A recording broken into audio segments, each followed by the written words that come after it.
Hello everyone, hope you're doing well.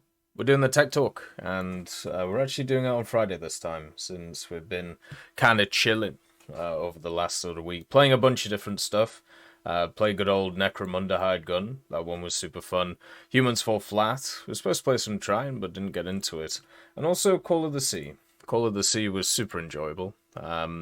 Really fun game, actually. Had a great time in it. And then also Dawn of War 3, but my god, is that game buggy as all hell. And nice to see you, Pavlon. Hopefully you're doing alright today. So yeah, we're going to start off with the tech talk. So once again, the way that the tech talk works, if you want, like, your stuff talked about or discussed or whatever, make sure to stick it in the comments section of the tech talk. And then we're going to go through them and, like, have a bit of fun. We sorted out a new PC yesterday, and not for me though, but for the missus. And I tell you what, it's a beaut, and I'm kind of jealous because it's it's basically just got better insides than mine. We're gonna be playing Naval just to get the koala decal done, by the way, and then also the rest of the stuff. What do I think of the K-52 in War Thunder? Well, it's a very powerful helicopter. Nice to see you stay lifted. Hopefully you're doing good. So, let's just get started as we mean to go on. It's been a pretty busy week when it comes to War Thunder. Probably the first week back where we've had a ton of stuff going on. So, we had a bunch of change logs, BR changes, new events cycle, and also announcement for the event stuff. So, yeah, bunch of things happening over and over and over again. So yeah, it's gonna be going into a new world, I think is the way to put it. So we have unique scorpions to start off with.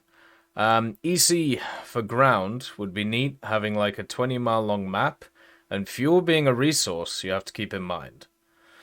That way camping will be harder for those who just find a spot and camp, since you'll eventually run out of fuel and have a very slow turret rotation. No. Good evening, Constable Rod. Nice to see you, man. No, I don't think that would be a nice idea, if I'm honest with you. Like it, I don't like the idea of that, because what will happen is people will just drive to the spots to camp and then just turn off their engine, and then they'll use their binos to look everywhere, and then once they see somebody, they'll just turn their engine on again. It also affects the people who are trying to get to the new positions too, so don't think it really works too well. I don't really like fuel as a mechanic in ground, really. In aviation, it makes sense because of the kind of distance of the battlefield and also the speed of the vehicles, which is the big thing. For ground vehicles, let's say you have like a 20-mile map, right? So let's say your vehicle goes like 40 miles an hour. So that means it's 15 minutes to get to the center of the map, right? I think that's right.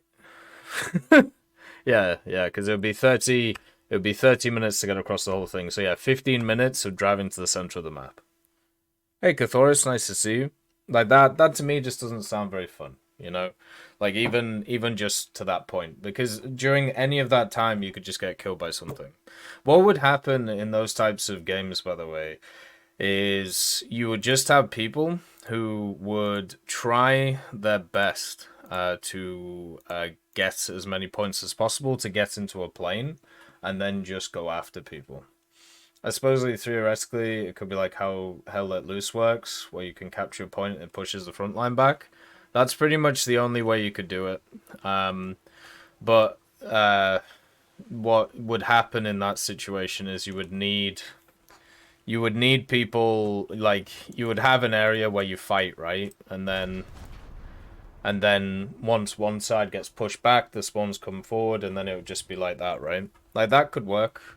But yeah, that's still just a bunch of small maps next to each other, right? But yeah, it's I don't think the idea of the other thing would work very well. And once again, it just wouldn't be fun. As I said, like if you're interested in the CC stuff for ground, literally just like it's very easy to make these maps on the aviation maps. We've done them before, we've played them before. Get some people together, if there is a decent amount of people who are interested in this, and then just go play them, you know, and then work them out, work the kinks, and then produce findings, you know. Hey, Ostruppen, nice to see you too, Peter the Great. Hopefully you're doing well, man. Hopefully life is okay. We're playing a bit of naval, just because it's a little bit easier to do, but also at the same time getting the fun event done. The good old whatever it's called. Well, that was fun. Had a great time.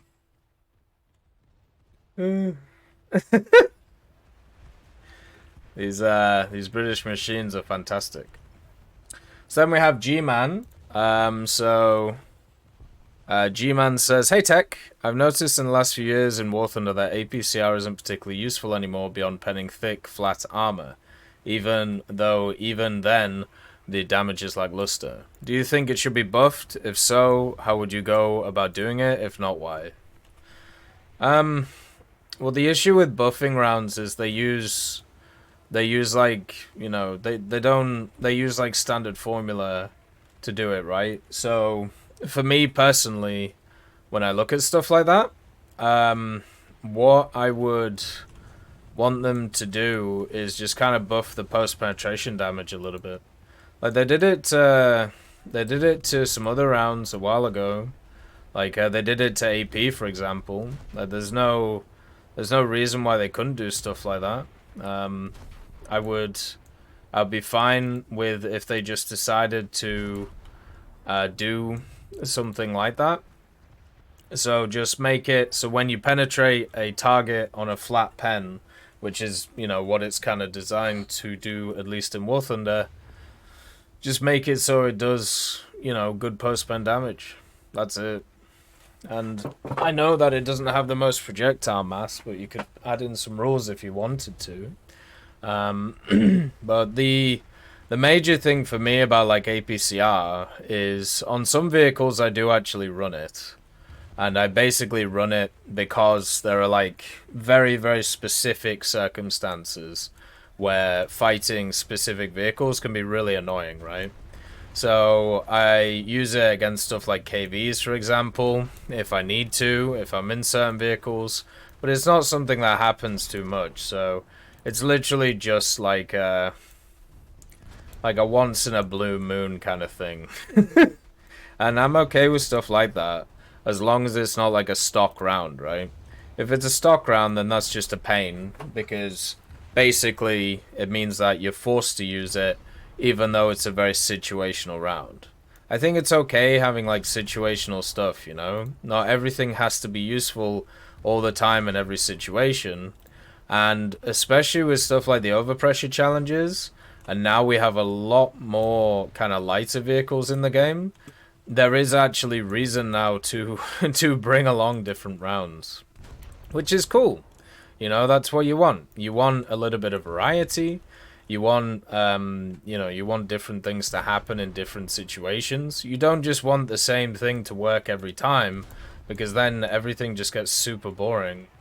And that's something that, you know, War Thunder kind of suffers from, where you have like a meta of what to use, and then everybody gets used to that, and then what happens is, you know, the stuff changes, but playstyles don't change, then people complain, and then, yeah, it's a bit of a pain. But right now, I would say it's fine, the way it all works. I do think APCR has something to do. It's just not as useful as a lot of other rounds in different situations. But then again, APCR is useful in situations where the other rounds aren't. So, like, I think it's okay. So we have a long one. Probably about something.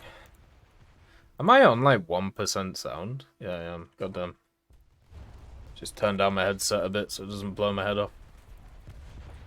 So it says, "Hello Tech, I've recently been spending research in the Japanese air tree, and in some of the low-tier maps, the ground targets are sometimes vehicles that aren't in the game.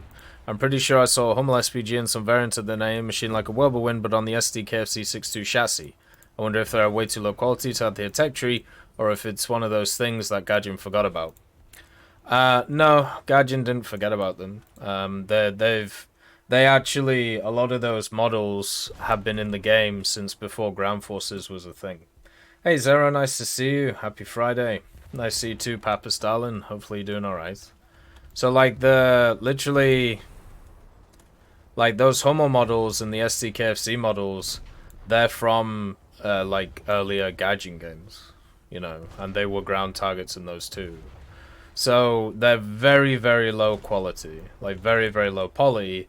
And what, you know, you may have noticed over the time is they have been trying to replace them with newer, more realistic models. Like for example, in most arcade maps now, pretty much all of the ground forces are realistic models. There are a few older maps which you only really find at low tier, where you have those types of models still, which is kind of interesting. So yeah, they're not vehicles that will like okay. So those models will not come to ground forces as vehicles. Okay? That doesn't mean that we won't get models of those vehicles which are much higher resolution, which will be in the ground forces tech tree, right? If you want an interesting tidbit, if you go to the map Zhengzhou or Chengchu or however you say it, the Chinese map, you can actually find infantry running around. There's infantry in the columns on the map. So there's all these little kind of weird things in War Thunder where, you know, they all have like these, they all kind of like mystical things of bygone eras in War Thunder itself, and also how it used to work. And it's kind of interesting, you know? Like it's cool to see all these things. So for me, when I have a look at you know, stuff like the models that are in air, it's not really related to ground at all, but it's just kind of cool that they're there. There's a ton of those types of models though. If you want some other ones, we literally have a V1 in the game.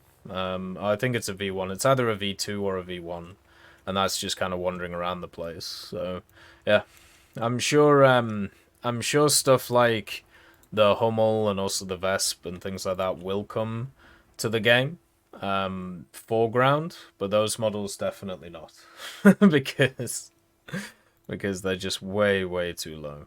They're cool though, and it is kind of sad to see like a changing of the guard or whatever you want to call it.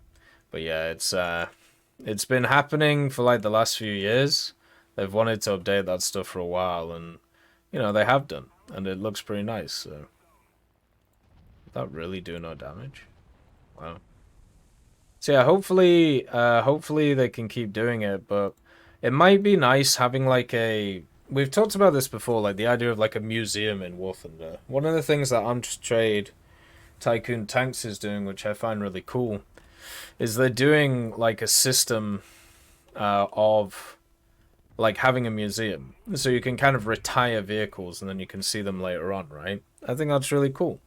And for me, I'm hoping that War Thunder eventually has something like that. Not just a service record, but, you know, something which shows what you've done over the time and what you've completed and what you've achieved. And you could even have it like removed vehicles or, you know, removed assets or something like that, you know? Like that would be kind of cool too. And those ones are still on maps. I think they're on the Britain map definitely, and then they're also on that. They're on the. Oh God, what is that? What is that area where Lake Ladoga? They're on the Ladoga maps too, which are around, which is kind of cool. But yeah, I'm down for the Hummel too. I'm down for the West, but I'm down. Let's just bring in all the SBHs so we can have them all, so we can stop having people ask for them, and instead we can move on to weirder stuff. Because right now, you know, they've obviously chucked in a ton of SBHs like the last year. Like it's just crazy the amount that's been around. So now it's time to just throw in the rest, right? I think that's the way to go. So we have mostly here to watch. I mean, fair enough. I'd love to have more camos for tanks. Could add some challenges for camos like COD, like obtain a certain amount of badges, like one shot, heavy metal, shadow strike, or god mode. Yeah, they definitely could. You know that's something that they could sort out. I think a lot of people would like stuff like that. The only thing for me is hey Teddy, nice to see you. So I've talked a lot about the fact that I don't like the market stuff as much. Because it's limited War Thunder in a lot of other areas, and also pushed a lot of ideas through the market because of how it's set up, right? So, for example, like imagine a world where the market doesn't exist, and we still have a lot of the general camos that would exist, but you don't have the loot boxes.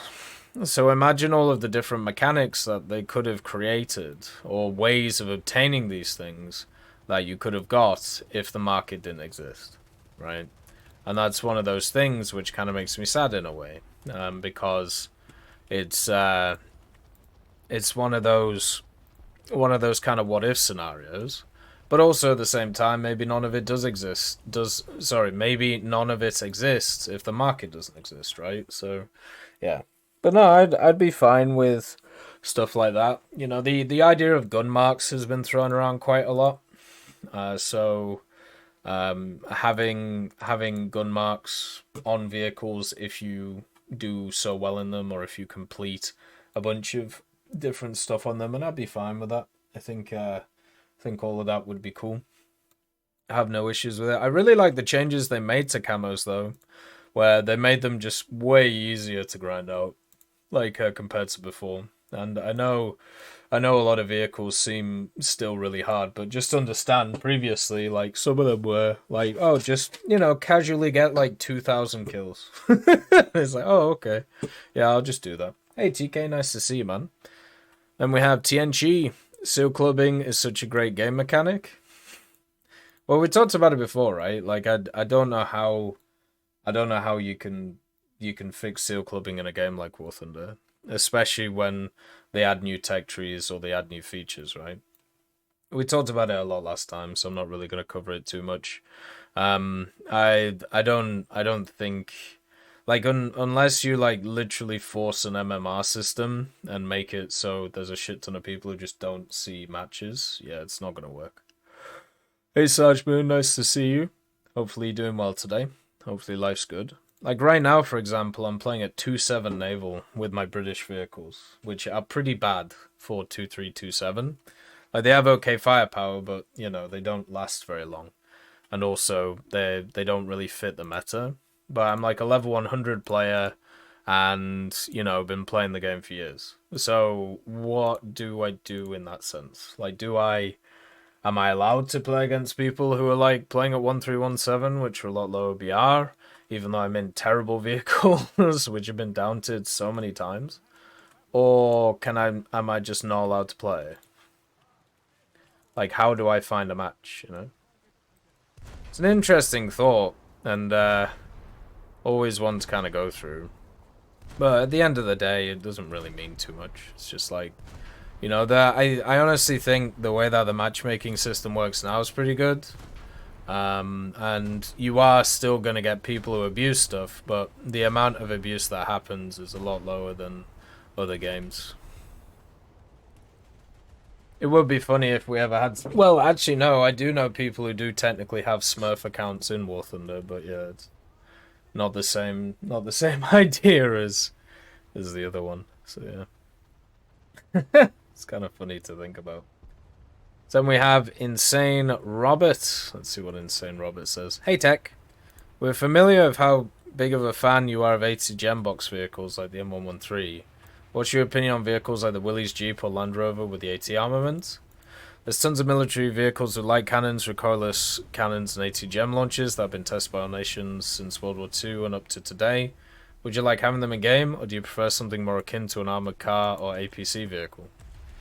I mean, I'd be fine with both. Like, I don't really mind. We have a bunch of those types of vehicles in the game, like that R3 with the dual recoilless rifle on it, the Ontos, or any of those types of things. I'm okay with them. I think they're fine. Like, The issue with the ATGM vehicles is they're just over BR'd. Like I don't have like a pure hatred of like ATGMs or something. It's just the ATGM was a the ATGM was kind of like something in history that was created to deal with a problem, and then the problem like ceased to exist in that form and was upgraded to be able to deal with the ATGM, right? That's just how it goes.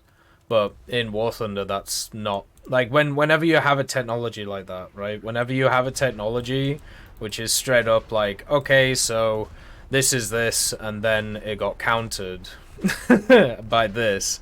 Usually, there's some crossover between like when you play that vehicle and when you play other vehicles, which were designed to counter it. It's very annoying. But the main problem I have with ATGM stuff is they're just over BR'd, like, and also just don't fit like how the game is designed. Like an ATGM vehicle is not designed to sit to like basically cap points and do this and do that. It's designed to sit in an area and wait for targets and then hit things. Like that's why pretty much all of the, if you've ever seen any of the videos of the when people are using ATGMs, they're in like a stationary position in the middle of nowhere, like waiting for targets to push, and then a singular target pushes or maybe a column or something, and then the ATGM fires. That's what happens every single time. It's not like, you know, anything's mobile or anything's moving.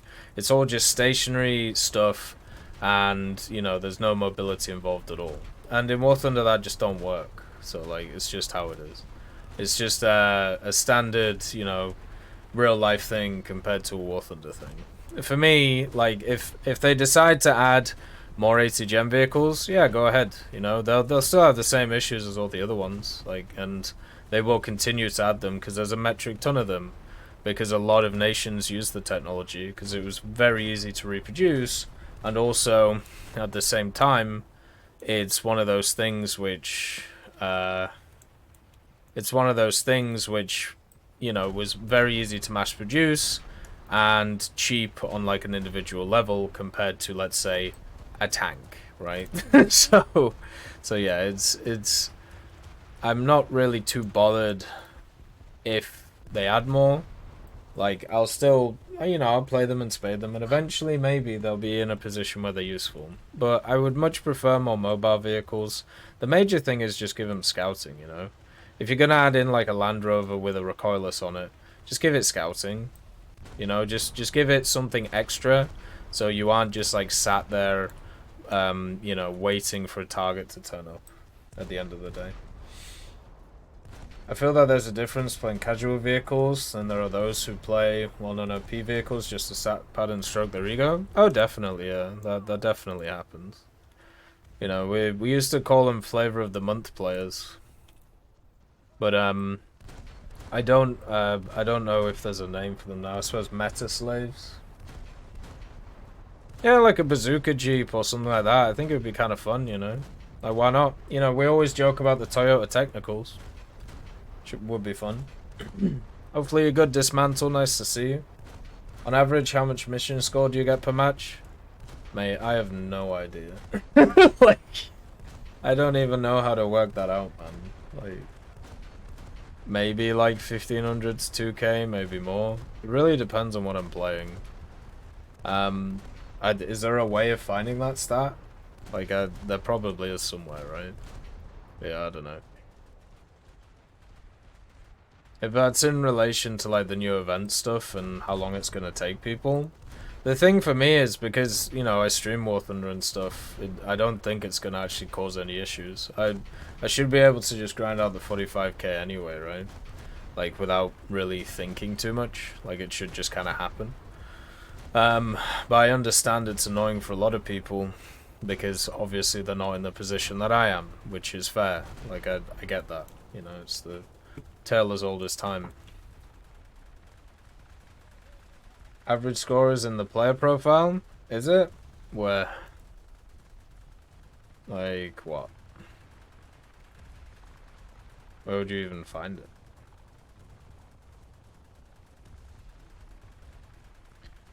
I should keep shooting people though.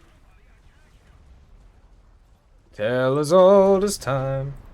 You need to select a specific realistic mode. Oh, okay. Well, let's say like realistic ground. Index of destroyed vehicles. There you go. My average score is 1350. So there you go.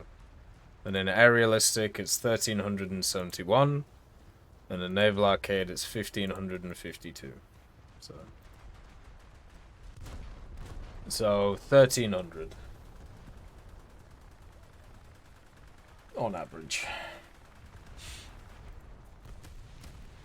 Oh god.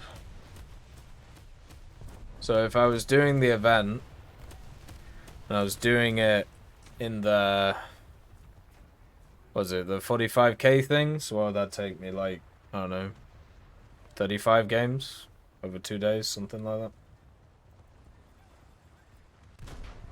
The problem is a lot of it can be skewed because, as I said, the amount of score that I get is very much more based on what I'm playing at the time. Like yesterday when we were playing, oh yeah, without multipliers, but when we were playing, what was it?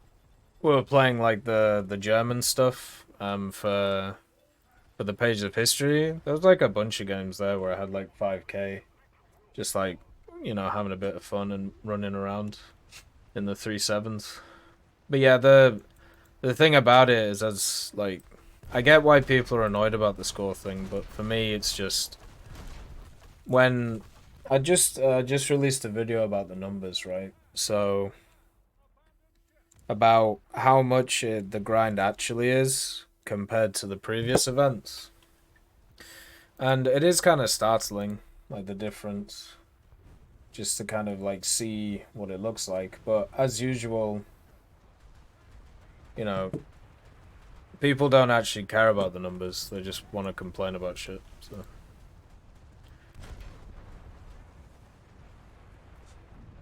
Alright, let's see. We have Jerry. I think in the future, when nations get more advanced MBTs, Japan could get a wartime version of the Type 10 with a 2-second reload and an APS that it was tested with, since there's nothing else it could get. Also, do you think Gaijin is purposely putting Russia and the US more to try and improve their win rates?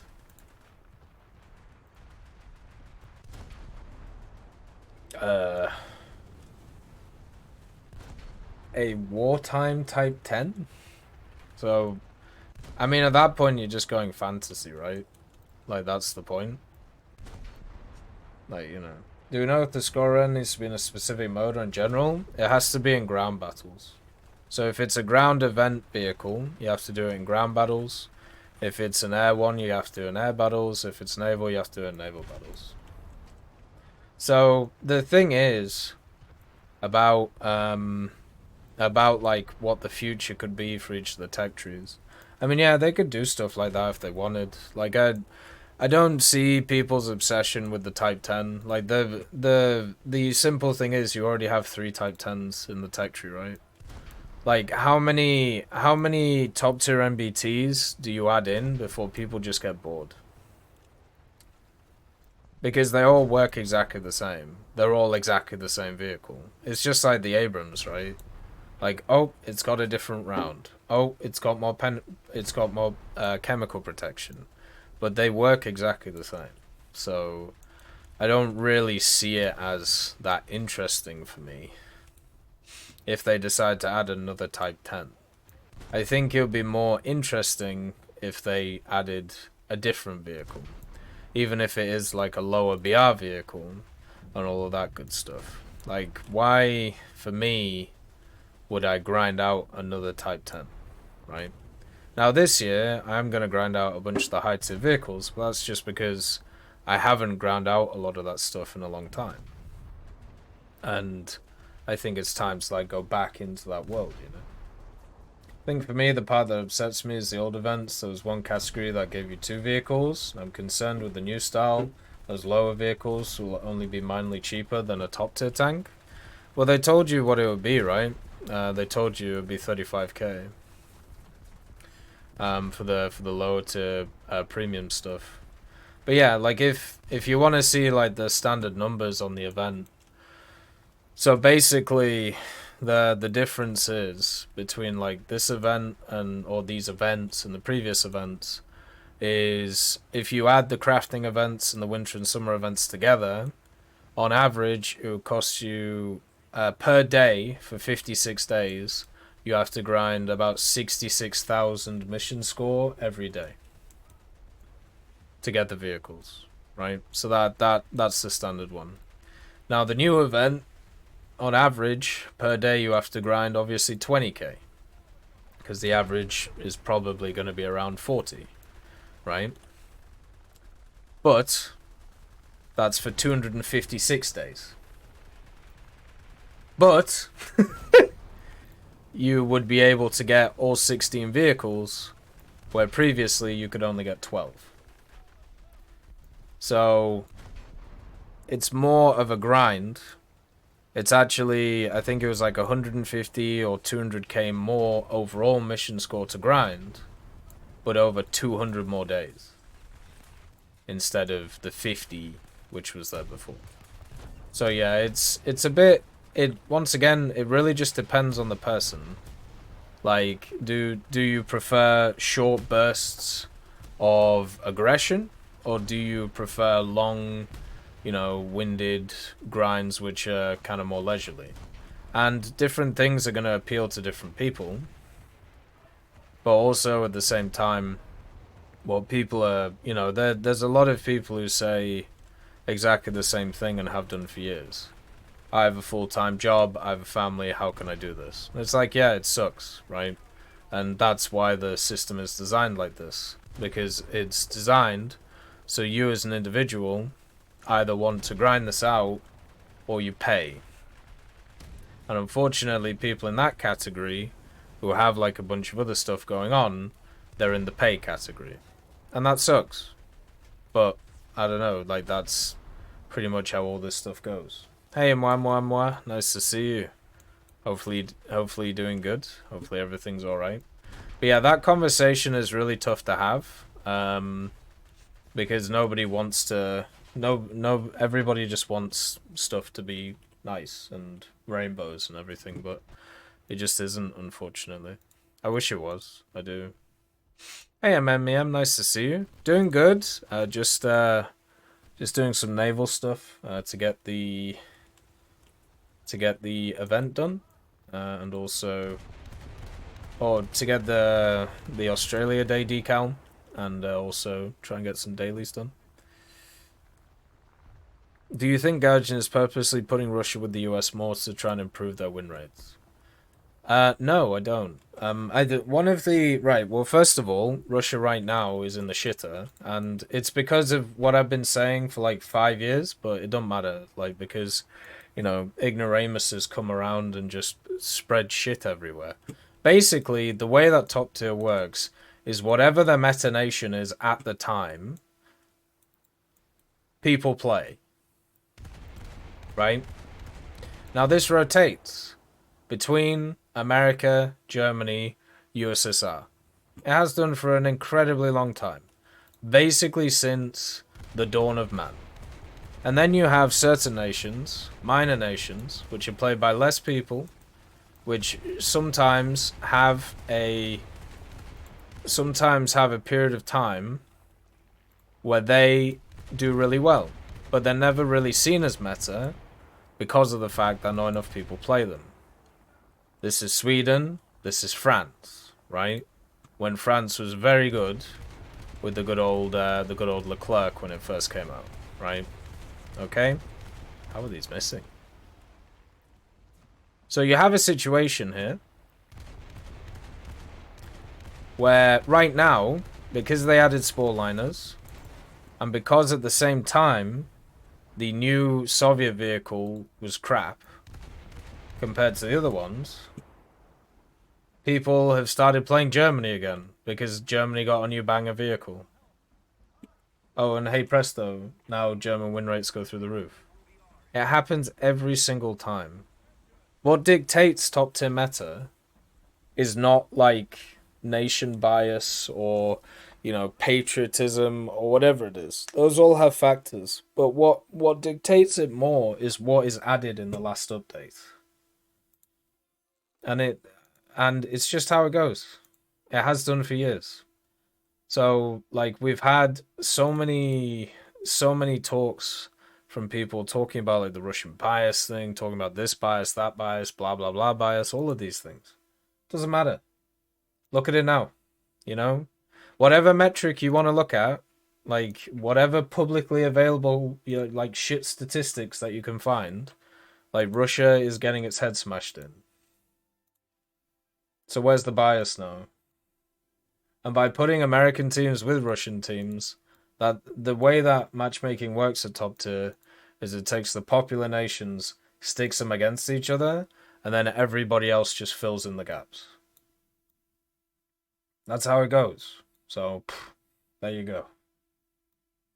Welcome to the minnows, you know. Hey Banco, nice to see you. Hopefully you're doing good.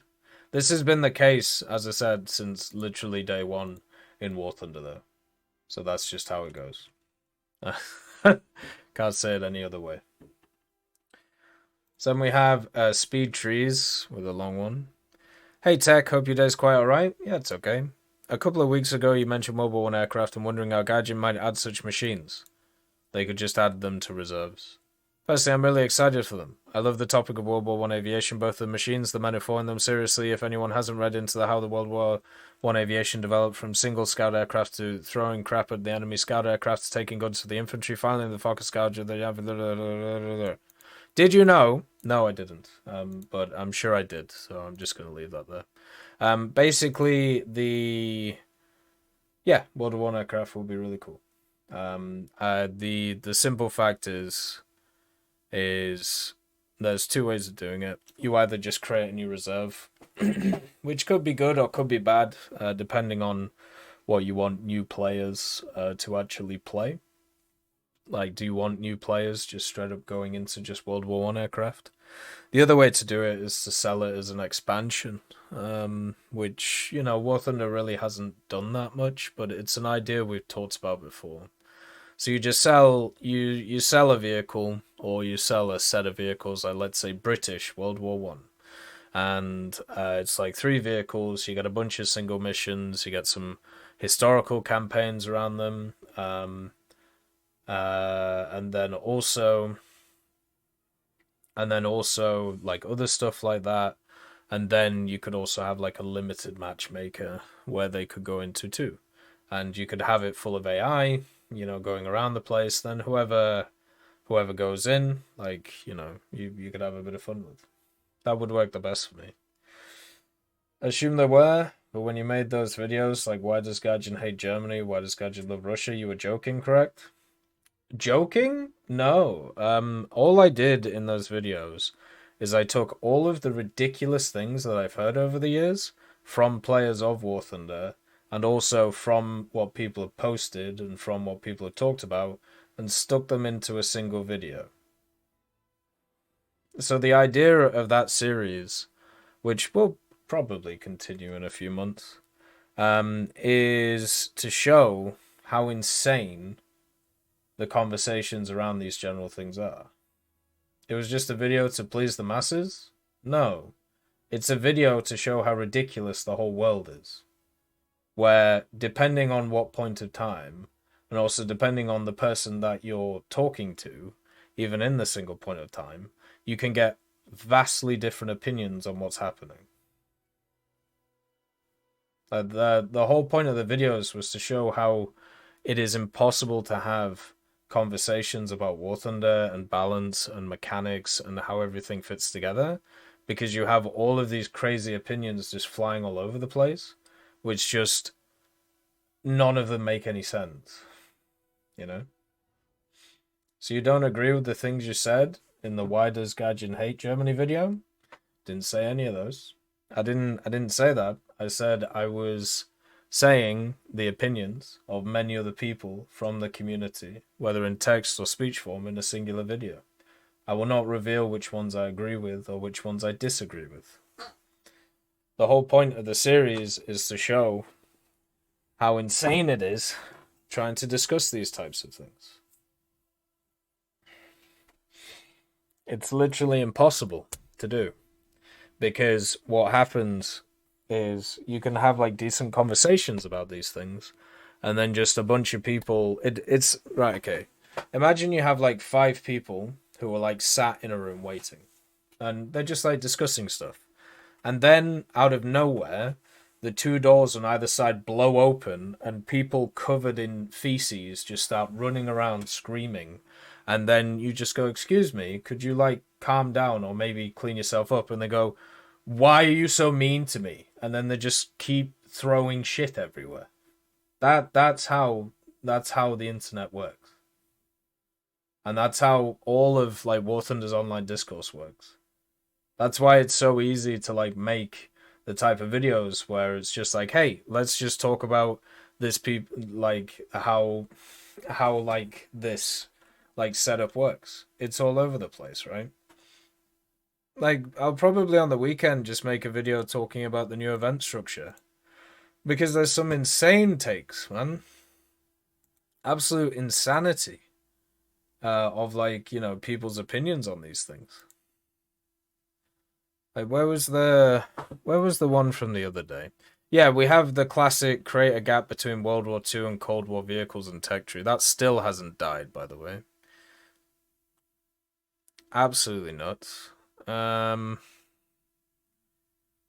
revert map changes now. I can't find where it was, but there was an absolutely fantastic one about some kind of like national thing, but I'd need to look again. But yeah, it's, hey Manuel, nice to see you. So the best thing to do sometimes is just to put up a mirror. And the weird thing, right? So this is the weird thing that I've noticed over time when it comes to like just the internet.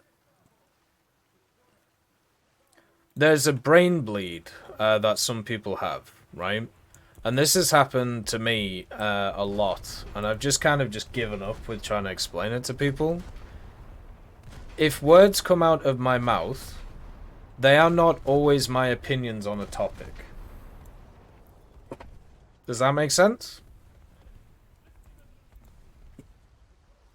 So, if I am quoting somebody, or if I am going through a topic and talking about it from different points of view, that is not always my point of view.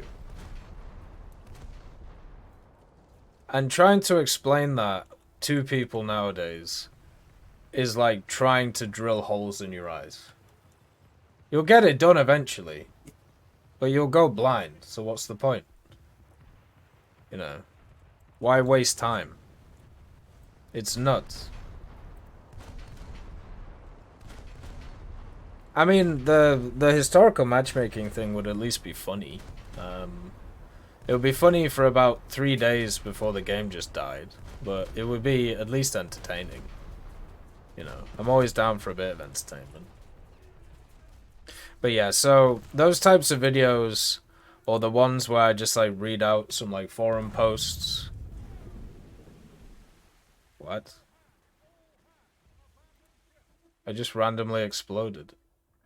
What even hit me? Yeah, or where we like go through some like forum posts and stuff like that. Some of them are tongue-in-cheek, some of them I agree with.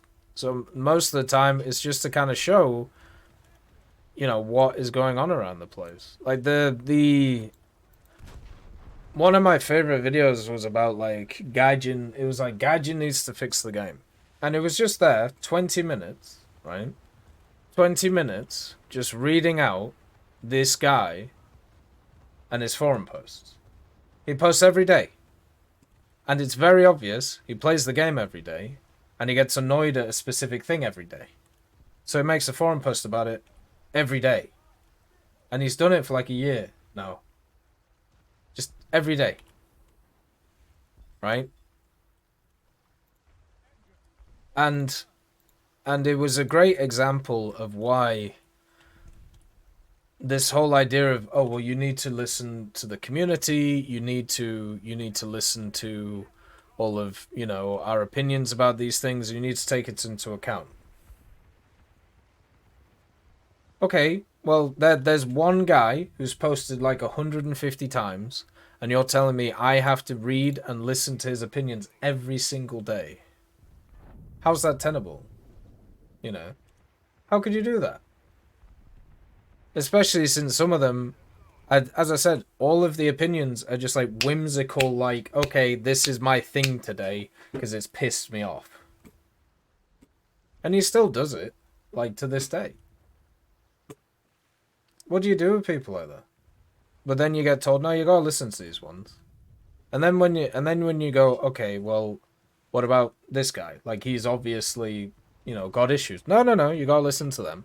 And then you point out all this stuff, and it's like, well, can you imagine just like going through all those things? It would be nuts.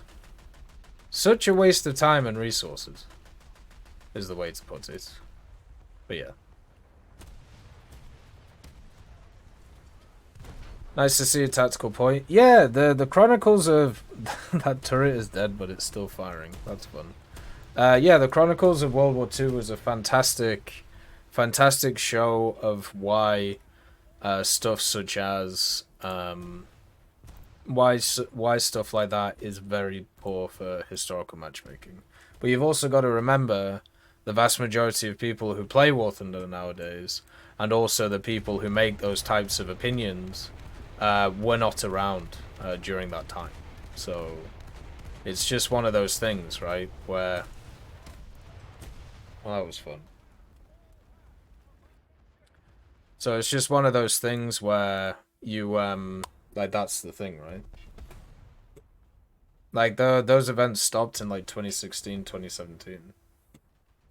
Yeah, exactly, yeah. Literally, like, there was a video that I made where I just like read out and discussed like this guy on why he cheated in War Thunder, and there was just a ton of people in the comments are like, I can't believe you would cheat.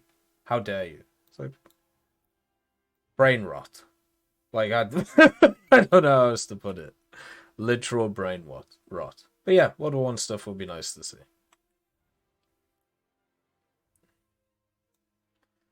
Luckily now Gaijin has actually given people something to be annoyed at, so we don't have to hear all of the standard talking points this time. Now we can all rail on the events and how bad they are.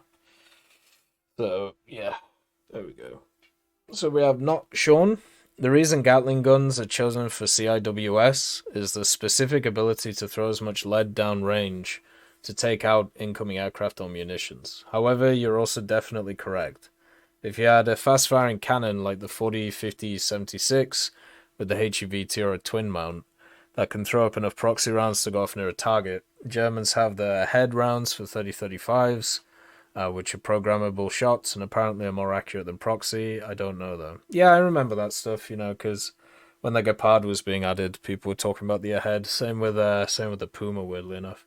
But yeah, the idea of mounting one of those CIWS systems on like a ground vehicle and wandering around, like, here, let's actually do something, right?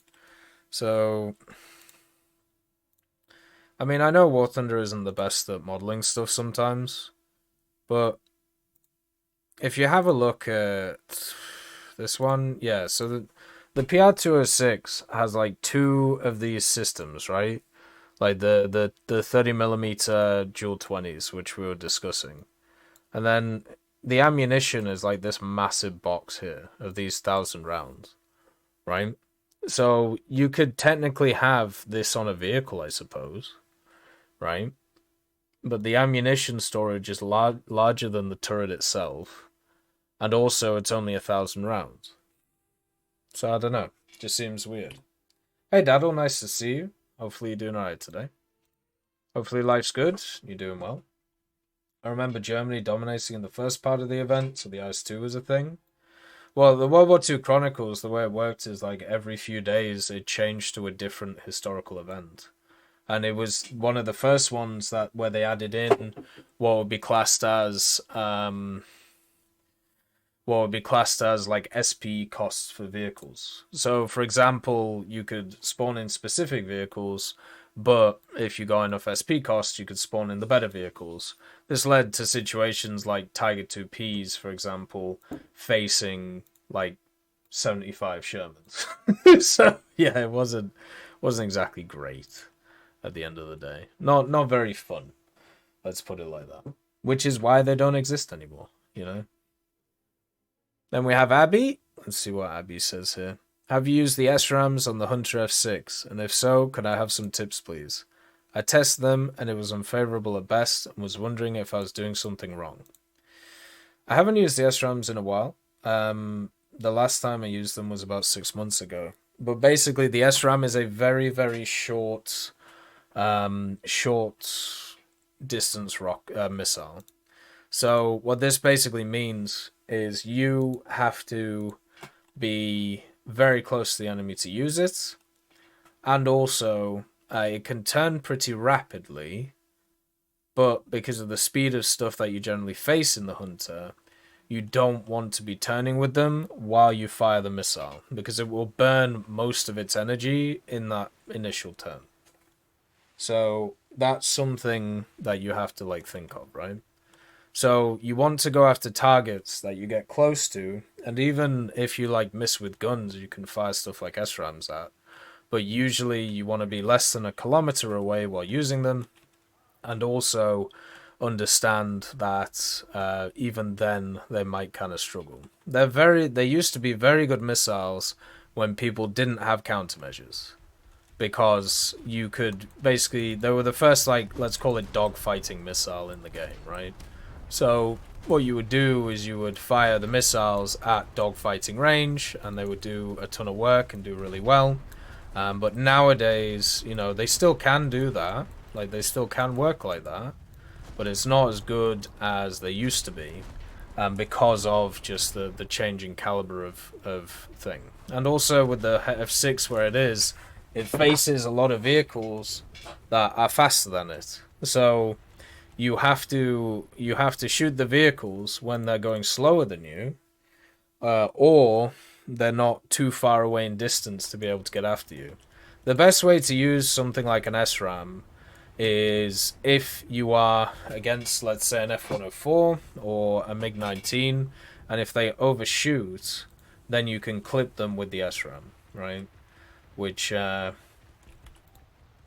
is basically the same way you use a decent amount of British vehicles anyway.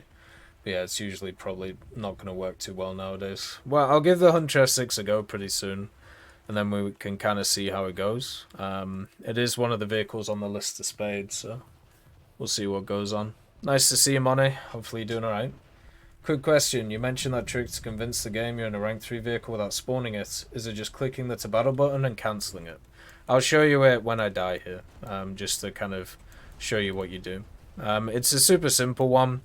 It's one I'm amazed they haven't fixed yet. Or maybe they just don't want to, or maybe it's, not there to fix.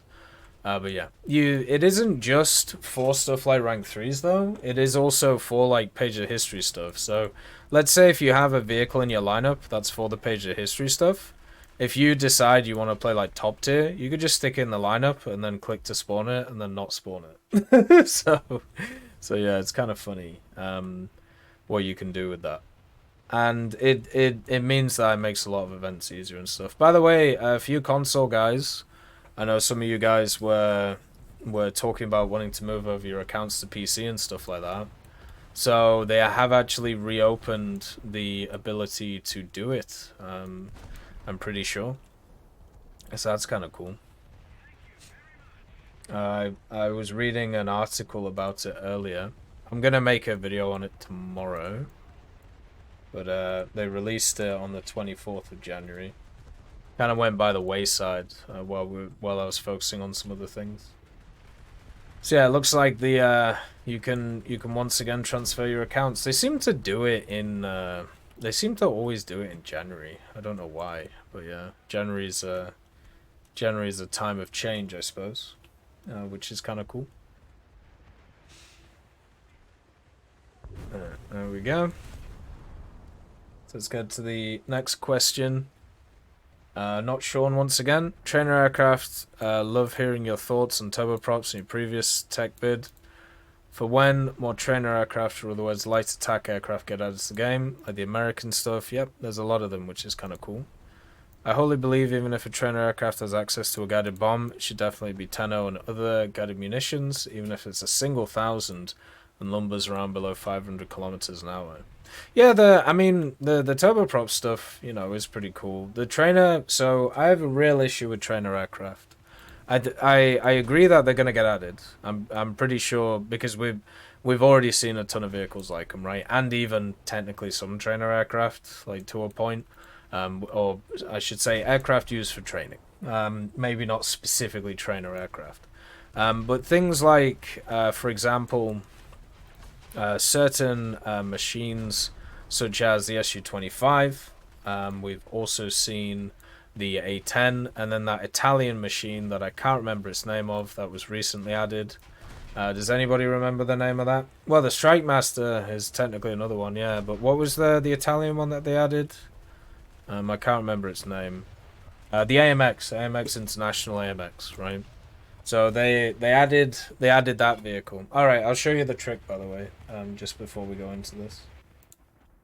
So basically, let's say this is like your rank 3. So what you do is you click the to battle button and then you just click off to another vehicle. So once again, to battle button, click to another vehicle. So now the game thinks you've spawned it, but you haven't. So that's how you do it. Simple as. You can even, you just gotta like time it right, but as long as you're like 1 or 2 seconds off, you're good. So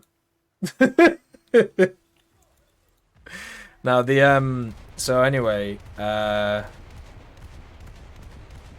yeah, so if we have a look at the Su-25, if we have a look at the A10, if we have a look at the AMX, these types of vehicles that are just, you know, in really, really, really either very positive positions or very negative positions, basically based on what BR they're at. Like, and I know, you know how a ton of people always used to complain about, like how up tiering and down tiering, like if you get a bunch of up tiers it feels awful, and if you get down tiered it feels good. Those vehicles are just that, like in a nutshell. Those vehicles are just that. If you're at your BR, you're okay. If you're down BR'd, you just kill everything. And if you're up BR'd, you are useless. And then if they get too strong, they get put up in BR and they become useless. See the Su-39, the Su-25 BM, and also the Su-25T. Which the only reason they're ever used is because of either their premium or event status and the fact that they have stupid damage models, right? which shouldn't exist how they are. Now, trainer aircraft in their own way have a similar issue where their munitions or ammunition or, you know, whatever you want to call them, don't line up with their performance. And since we have just a history now of these types of kind of strike aircraft not being balanced at all in this game and causing massive rifts in the meta of it, and also just black holes where people just don't want to face it or don't want to go near it, or they just can it, which is the case now with the higher echelon ones. It's just a very poor idea to add them in. So will they add them? Yeah, of course. Like, of course they will. They're already doing it, you know. Will we see more? Yeah, of course. Remember when the Pucara got leaked? Remember that? The good old Pucara. So yeah, they're gonna do these things. They're gonna get done, but it's just I hope, I would rather these vehicles come in at a higher BR and get lowered in BR than be put at a lower BR and be forced to be up BR'd, right? And we're seeing now, even in like down BRs with certain vehicles, like the A6E Tram, for example, which is another one of these things. Those machines are insane in ground forces if they're allowed to be with the guided munitions. And it's just going to cause a lot of issues, you know? And maybe if every nation gets, you know, comparable AAs to be able to deal with this stuff, or, you know, if fighters get lower SP or something, then yeah, it might work. But until then, it ain't gonna happen. Yeah, stuff like the EBR. Yeah, there really isn't a ton of vehicles in the game that have started at a higher BR and been down BR'd a lot. And you know what's hilarious? A lot of them are Soviet. So, for example, right? Like, think about it. The 2S1 was way too high BR for what it was. That got down BR'd. The SU-57B, this shit box, was like 3.7. Right? PT-76, way too high BR as well. Had to buff it like 3 times. And then also the Sturm S. You know, it's crazy. The other ones are Japanese aviation with all of their like twin engine vehicles and stuff like the Ki-109. Those are the two nations that I think about when a lot of vehicles got down BR'd, and also, of course, British Naval. Because for some reason, there was just somebody at, yeah, the Tunans as well, but there was somebody at Gaijin who was a huge fan of the Fairmile, and they're crap. So, yeah. But yeah, I would rather a situation like that happen, where they get added, and then, you know, maybe they don't get used too much, because, you know, people don't want to get hammered, or when they do get hammered. All right, down BR them, you know? Don't have this situation where they get to just hammer people for like 2 or 3 months, and then, like, you know, they just have a bit of a tough time. So then we have Dopis or Dopic, whatever that is. I kind of like that name. Hey Tech, hope you're doing well. Yeah, I'm doing all right. My glutamus maximus is healed, so we're back running at full speed ahead. So feeling pretty good, feeling ready to go. Had to do a lot of lifting yesterday to help with stuff, but yeah, it worked pretty well, and I'm kind of happy with it. Body feels good right now. Looking forward in a few weeks to get back into squatting, so we can keep building El Musles and have a good time.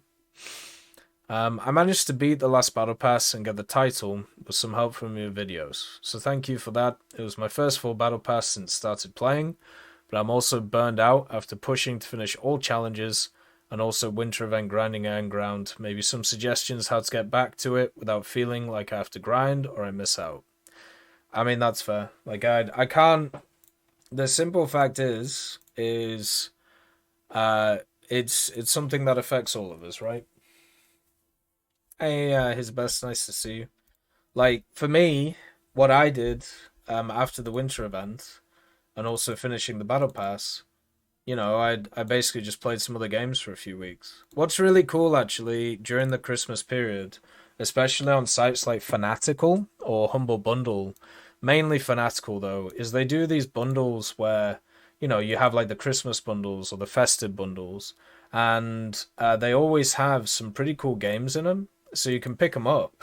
And you know, through the period between the next battle pass and also the winter event ending, if you want to chill, you can go play those, right? Like, for example, for me, over the last like period of time when I wasn't, you know, doing a ton of War Thunder stuff, I was playing Dawn of War 3, completed the campaign of that. Human Fall Flat, you know, did some missions on that with the boys. Completed Necromunda Hired Gun, completed Call of the Sea. We played Hazel Sky and completed that. Trine 3, we played some Dirt 3. We completed Call of Juarez, Ban and Blood, and also Gunslinger. We completed Zombie Army Trilogy, Boat Crew, which was really fun, and Bakura, and also the closed beta for Arms Trade Tycoon Tanks. So one of the best ways of resetting while doing all of these things is straight up just to play other stuff, you know? And over like, you know, the period of time, if you have like just even, you know, I think like if we have a look at the bundles for Fanatical right now, like if you have a look like here, they have because it's a site that does like game bundles, right? So they have like the Batman Arkham collection for $10 Canadian, right? Or you can get like Metro Exodus Gold Edition and Iron Harvest Deluxe Edition for $16 together, which is just crazy. Or, you know, you can do the Relentless bundle, which is, you know, there's a ton of different games there, and you know, that has Chicken Police painted red on it, which I've heard some good things about, and also Red Faction Guerrilla Remastered, which is really nice. So yeah, like there's a bunch of different things that you can go. Even if you want like Sniper Elite 4 Digital Deluxe Edition is actually available in one of their things. So you can pick up Sniper Elite 4 Digital Deluxe Edition, Wolfenstein 2 The New Colossus, and also like Iron Harvest or In Other Waters or Sawupas Immortal of Death for $13, right? And that will easily like get you through that period of just trying to play other things and relaxing. And that's pretty much what I do every year. Like I just, you know, I decide that that's what I wanna sort out, and it works for me, you know, and it means that I reset, and when I come back to War Thunder, I have like the new challenges that I want to do, and I have all of this, all of these like general things, and it works for me, you know, and it gives me the reset I need, and then I go back and kind of relax and go back into War Thunder. Like I hope that in the future, you know, we can do more of that type of thing, like just straight up reset and relax. But it seems a lot of the time that's not as easy to do for a lot of people, and I just wish it was. I see a lot of people, you know, complaining about many things to do with War Thunder instead of just being like, you know what, I'm just going to take this period just to chill and move on. It's going to be a little bit harder to do over the next period with this new like event system. But I mean, I was talking to Alex the other day. Yeah, Predator Hunting Grounds, like, or just other stuff, right? Even just like other free to play games. Like, just give something else a go for a bit. But I was chatting to Alex about this, and it's unfortunately he put it pretty much, you know, distinctly. This period of time with War Thunder kind of going into like the next echelon, it's really going to test the idea of people if whether they actually need everything or not. And the thing is, for War Thunder, you don't need everything, right? It's nice to have everything. I'm a person who likes to push towards having everything in the game, but it isn't something that's, you know, set in stone and needs to happen. And I feel like over this year, it's going to be a real test for a lot of people whether they actually want to do that or not.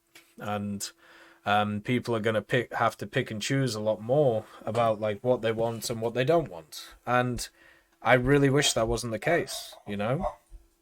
I actually prefer um something which is slightly different to that setup. Do you need help? Is everything all good?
All right, sorry, I'm back.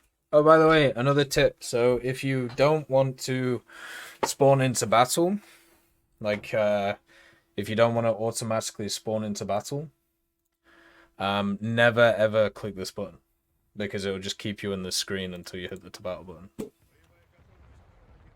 Cool. No, there's just some post. So, you know AJ, he just goes a bit nuts. At the end of the day, he's an interesting character. Right, the other one. What were we doing? Also, we're in past the developers, the L29 or the L39 Albatross. There are just too many past developer videos from past to watch all of them. Thanks and have a good day. No, I don't think there were. I don't remember those vehicles. There's been a ton of stuff past the devs, but what kind of sucks is there's a lot of vehicles. There's a lot of vehicles which have been passed multiple times in the past of the dev stuff, but a bunch of vehicles that just haven't been passed at all. So in a way, it's a good thing because it means that there's going to be more, you know, in the future, and we can go through a lot of stuff. But it's not really very fun going through the same things over and over again. Like, I don't need to, right, I don't need like 15 like F15 Japanese posts. I don't need like 15 posts about the not upgraded but kind of their indigenous upgraded F16 idea, right? Like, it just, like, what's the point at the end of the day? Like, it, because they're all the same story with like an added like 2 sentences about what the upgrade was. It's kind of like the Type 90 thing, right? Where the last Type 90 post, so the big banger post of the year, right? So the one which made, because usually like the December past the developers is like the biggest past the developers for the year. The one that made it was a Type 90 with a commander module on it, which is like a new radio. Do we need that? Like, do we, or maybe a Type 10? But is that really needed? Like, there's tons of other cool stuff that they could throw in, but no, that's the one because it's made by moderators. So. Yeah, well, maybe we'll see more Icelandic vehicles. Who knows?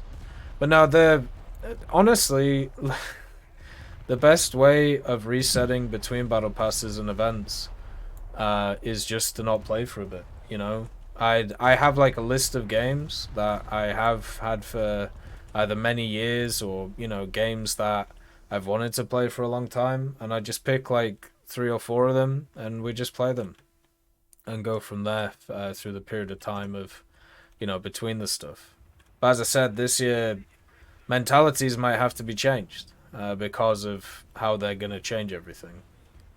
Like, it really is nuts when you just think about the amount of days that these events are going to be available for. Like, 256, just let's say everything is averaged out and everything is standardized.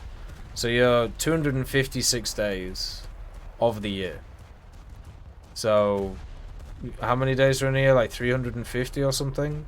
And 250 of them are just going to be these event vehicles if they follow the same pattern. And that's not even including anything else they decide to do. Like, none of the major events, you know, none of the sales, nothing. Nuts. Absolutely cray-cray. So yeah. This year's going to test a lot of people. Now, for me, I'm definitely up to the challenge. And we're going to get everything done this year. Yeah, 365 days in the year. There you go. I always forget that one. Because last year, I took very much like more of a chill pill when it came to a lot of stuff. You know, doing all of like the online things. It was basically just because, you know, I had a lot of personal stuff going on and I wanted to get back into weight training. And doing like the early stages of weight training again took me like ages because I just didn't want to break anything. And now we can go full hog again, which should be fun. I only grind out to rank 100 in the battle pass. And once I hit that, I typically take the rest of the season off until the next one, because then the game becomes you get 3 to 4 weeks of play if you want to. Yeah, exactly. Like, level 125, I think, is also something to to go ahead to. Basically, for me, if I go like full blast down the battle pass, like we didn't do it in the last one, but we did it in the previous one. If when I go full blast, that means hitting level 150, I get 2 weeks off at the end of it. You know. Oh, there's a leap year this year, so we get 29 days in February. Nice. Extra day, love it. But yeah, so it's not an easy thing, but if I'm honest with you, just go to Fanatical and pick up some games for yourself. just go play them. Metro Exodus is fantastic. Iron Harvest is fantastic. And there's also a bunch of other sales on games which are around, you know? Like, and if you're talking about you still want to play War Thunder during that time, just focus on playing like rank 1 and 2 and spading vehicles, right? And if you've already done that, rank 3 or rank 4. You know, vehicles that you don't really get to play too much because of the Battle Pass. Like, you know, for me, yesterday I was respading a bunch of my French low tier stuff because they added EFS to it, so I need to get around to doing that stuff, you know? Yeah, for me, titles aren't really a big thing, but it's just kind of, I started with the battle passes hitting level 150 because that was kind of the final goal, and now for me, I just want to kind of keep that up. And there'll be a time, like whether family stuff gets in the way or other stuff gets in the way, where I'm not able to do that. Like I'll literally have to like not do that, but since I can now, like why not? I have this like thing in my head where I'm very bored of people telling me that things can't be done, right? I'm very bored of people telling me that you can't do, you know, the War Thunder events and also have a full-time job and also have a functioning like life, right? I'm bored of these things. So I kind of got to a point like a few days ago, not days, sorry, a few years ago, where I was like, well, sod it, I'll just do it all and prove that it can be done. And then if people like complain or say it can't be done, then fair enough. But right now I can show you it can be done, you know. Hey Bomber Banana, nice to see you. We usually do tech talks on Fridays on stream and then upload them on Sundays, just so they can be up at the same time all the time. Best way to rebuild motivation, I stopped running for an hour and can't find the same motivation anymore. You stopped running for an hour? What do you mean? One of the major things for me is if I'm not like doing anything, one of the best ways to rebuild motivation is to not eat. I know that sounds really stupid, but I'll go through it. So for me, if I eat, I become very lethargic, right? Which is why I don't actually eat that much during the day. I usually eat like a decent amount in the morning, and then I have like the lunch, and then that's pretty much it, right? Like I have a small dinner. And if you don't eat for most of the day, you hit that starvation mode, which basically forces you to go do something, or you're going to, you know, not die, but your body's going to be annoyed with you. So it makes you active, it makes you want to go do something, and it makes you want to sort stuff out, you know? Oh, you used to run daily for an hour, but you can't re-find it? I see, that makes more sense. The main thing in situations like that is if you used to do something like a physical exercise thing, or like something that you want to do going backwards, right?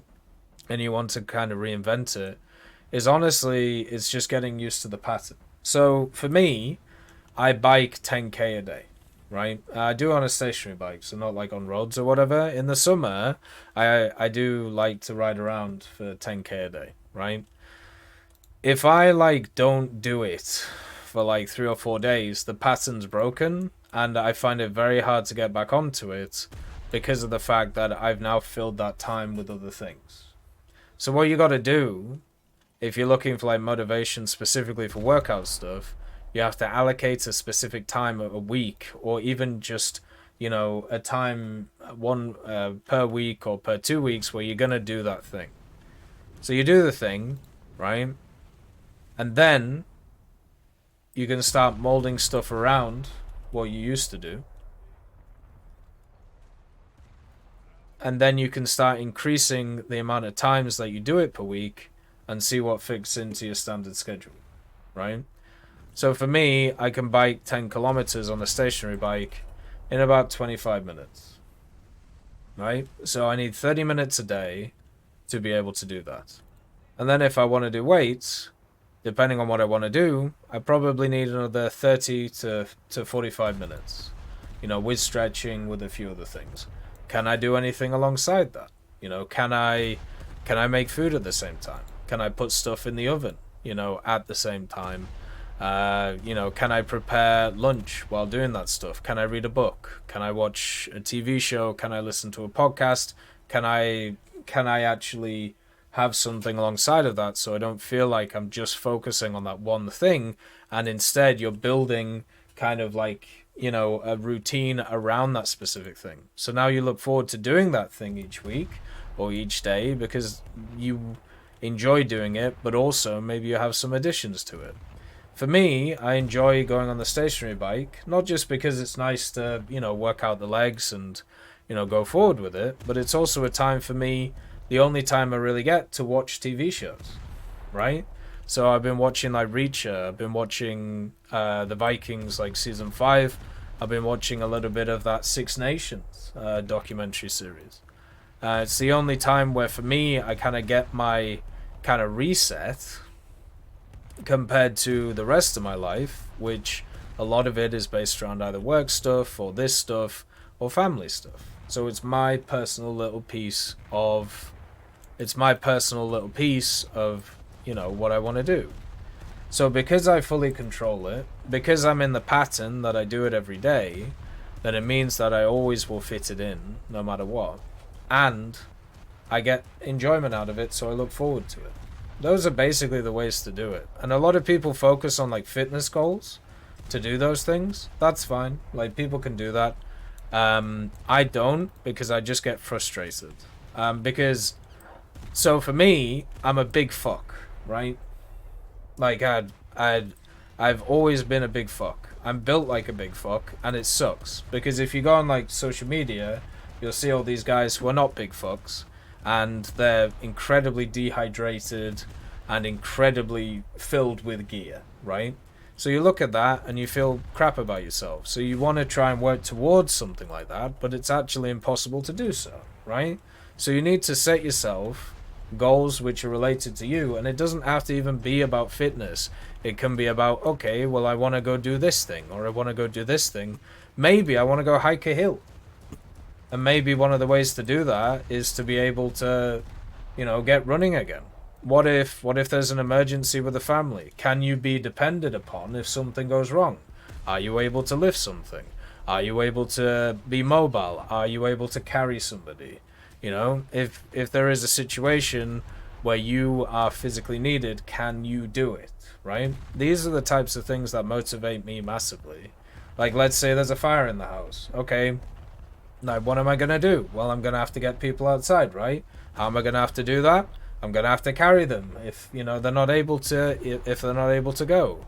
So now I have a goal of what, you know, weight I want to be able to carry. Right? And that's, you know, the missus or, you know, kids or animals, whatever it is. So I have these little goals in my head that I want to focus on, and it isn't just, you know, to be fitter. There's got to be a reason behind it, because if it's just be fitter, you just get bored with it because there's nothing to do. So you just need to find these little micro things to focus on, whether it's just like finishing a podcast, finishing a TV show, helping people around you, whatever it is, you know? Like, it's as simple as that. For me, when I started doing my fitness stuff a few years ago, it was about getting back to a point of where I was when I was like 20, 21, where I was incredibly muscular, incredibly large, and also feeling pretty good, you know? But also back then, because my thighs were so big, I couldn't fucking run properly. You know, it's something that me and my father actually talked about recently. Because when he was like my age, he was like like a semi-professional rugby player, right? And for him, like, he got to a point where he was just absolutely massive. And super muscly, would run like 5 miles a night and just do all of these stupid things. And he couldn't like run straight because he had to, his thighs were too big. They would just run into each other. So he had to like run like this. And for me, like, I got to the same weight where I was just huge and, just worked out a metric ton and everything was really good. And then my body started falling apart because it turns out stuff like that's not very sustainable. So nowadays, after that experience, I work on sustainability, but also with a little bit of muscle because I kind of like having the muscle, right? Like, it's just how it goes. So that took me 10 years. That took me 10 years, surgeries, and also parts of me falling apart, right, to figure out. And yeah, it's just nuts. Right. But yeah, the major thing with any type of, if you see a thing as a positive thing, right? So if you see you're running as a positive thing, or fitness in general as a positive thing, or even just like reading a book, right? If you see these as positive things, that's great, but the way that you actually enact them is through patterns.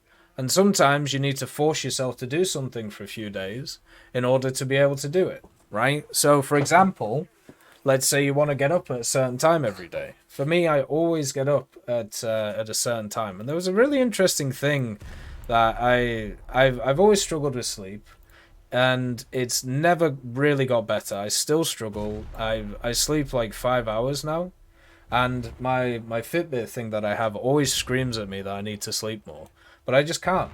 Right? Like, it's one of those things. But one of the things that helped me the most from it, and one of the goals that I wanted to do the last few years, was to get more sleep because, it's supposed to be good for you, was simple. I just started setting an alarm for a specific time every day.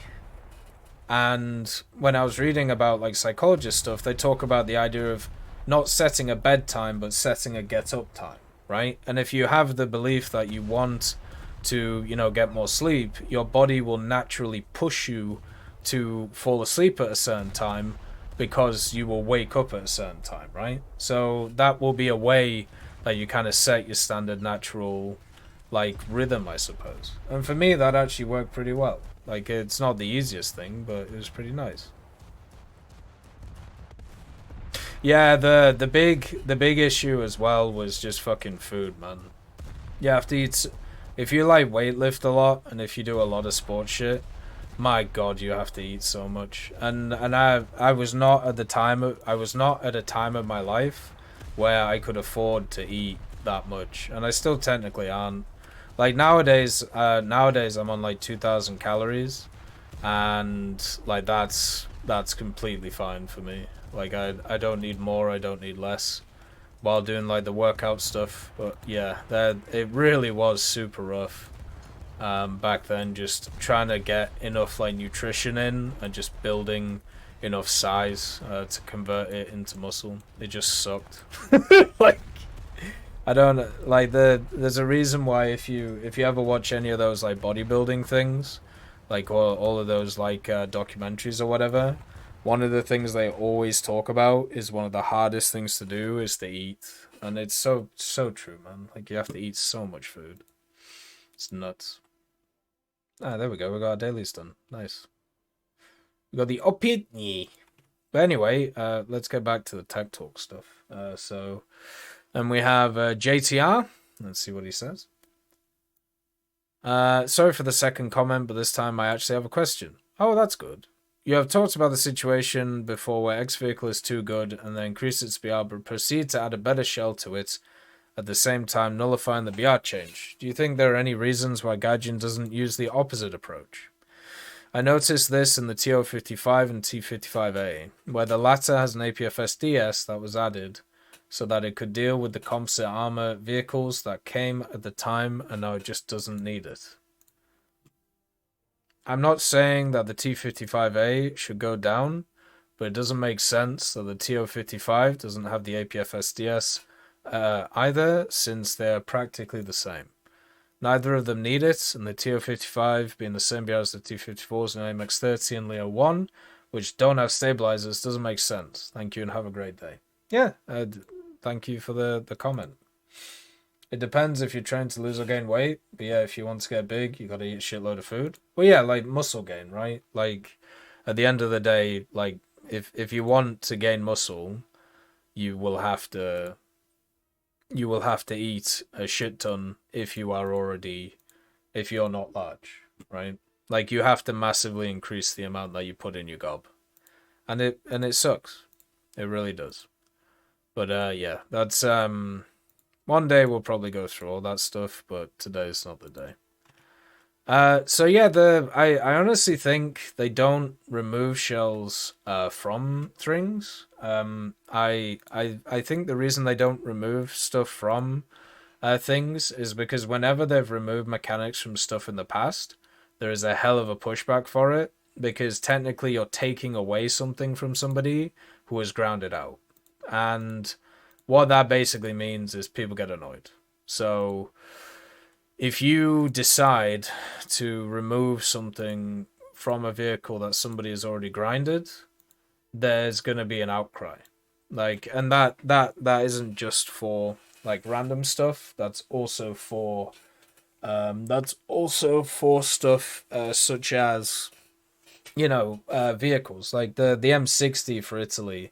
When they changed what that vehicle was, removed the stabilizer and a few other things, caused an uproar. Like, and that is a vehicle that really wasn't played by a lot of people. But if they really did start removing these things, I feel like a lot of people would get super annoyed. I honestly think it's better to do the opposite thing. So as we talked about, if you want to put up a vehicle's BR, you do it. But then afterwards, you add the thing to it, right? Yeah, stuff like the Panther 2, right? Imagine if instead of just removing the Panther 2, they just got rid of it from everybody. Like that would have just caused so much of a thing. And they also said they'd never do that. They'd never remove like vehicles from people, because you would have to deal with just so much uproar. And they would be right to do so, because it's one of the cardinal rules, right? If a person has spent their time grinding for this thing and researching it and buying it and playing it, and you just turn around and go bye, then the trust is broken. That you won't do that with everything else. So yeah, that's pretty much it. That's why it doesn't happen like that. There's actually a lot of areas where that would be better to do in the game, especially with, you know, we talked about like those vehicles, like stuff like the SU-25, for example. Like, if they remove some of the general ordnance from that thing, it would actually be in a much better position. But yeah, they don't. So kind of sucks. I was eating so much food that just thinking about any food made me feel like you were gonna throw up. Yeah, for me, one of the things that was incredibly stark was when I was like really trimming down, like when I was on like 1,600 calories a day. I hated myself during that period, by the way. Like 2 years ago, I think it was. Like I went from like 340, 350 to 220. So right now I'm sat at 225, and I'm pretty happy with that. But when I was in the period of 220, and I was trying to push myself below 200 just to see if I could, because I think the average is like 180 or something. I don't know how, but I was like, let's see if I can do it. So I pushed myself down to like 1,600 calories a day. I was doing 20 kilometers of biking a day, plus 30 minutes of rowing. So just full cardio, no weights or anything. And I think the lowest I got was like 212. And I was just like at the breaking point. And one day I actually just like had like some slices of pizza. Like I had like 3 or 4 slices of pizza, and my stomach just hurt. like as if it was like expanding at the point, and it hurt to eat. And I remember like last year, no, this year we went out for like an anniversary dinner, and I had like a starter and a main course. And usually when we go out, I just have like a main course and that's it. But now if I eat too much food, my body physically hurts because of how much like certain things have shrunk. Like it's nuts to think about. Like it's crazy. So we have Fossey Canada. Can't really put new tech tree vehicles and spading them as a veteran into the same argument than actual seal clubbers, which are ranked 2-3 players that play nothing more than about 6 to 10 vehicles.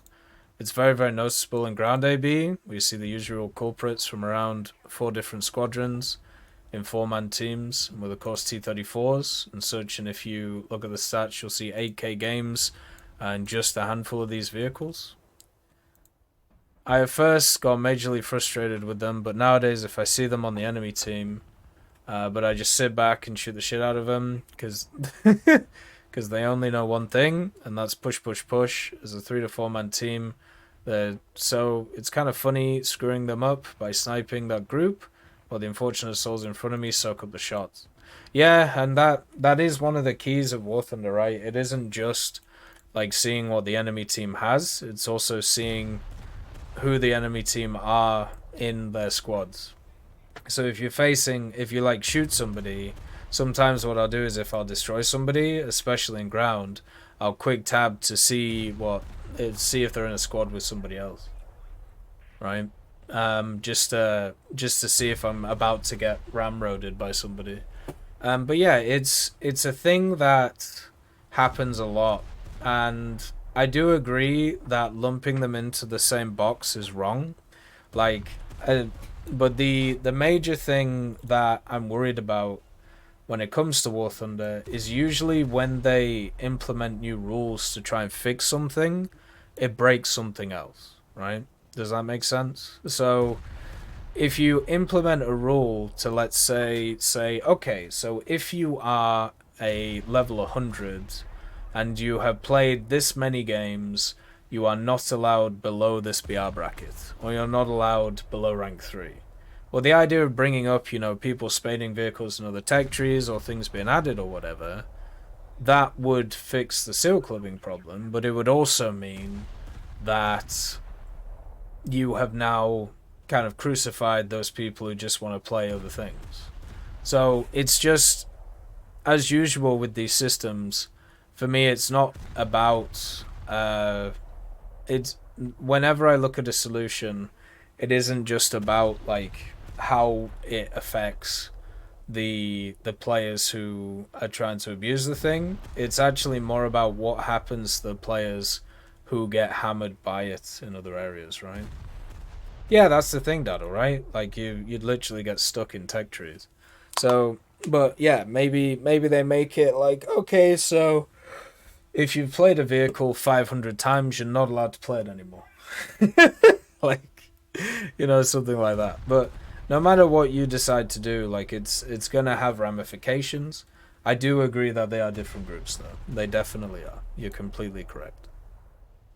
So we have MJ. Hi, Tech. Hope you had a good week. Overall, very good. We got everything sorted, and also the NFL, semi-finals of the competition are on Sunday, and next week is the Six Nations. So pretty cool. A lot of stuff that's going on. Unfortunately, it's only available to watch on DAZN, which is like an online platform over here. Kind of sucks, but I mean, I see it as like $30 to watch, like a bunch of matches, so it should be okay.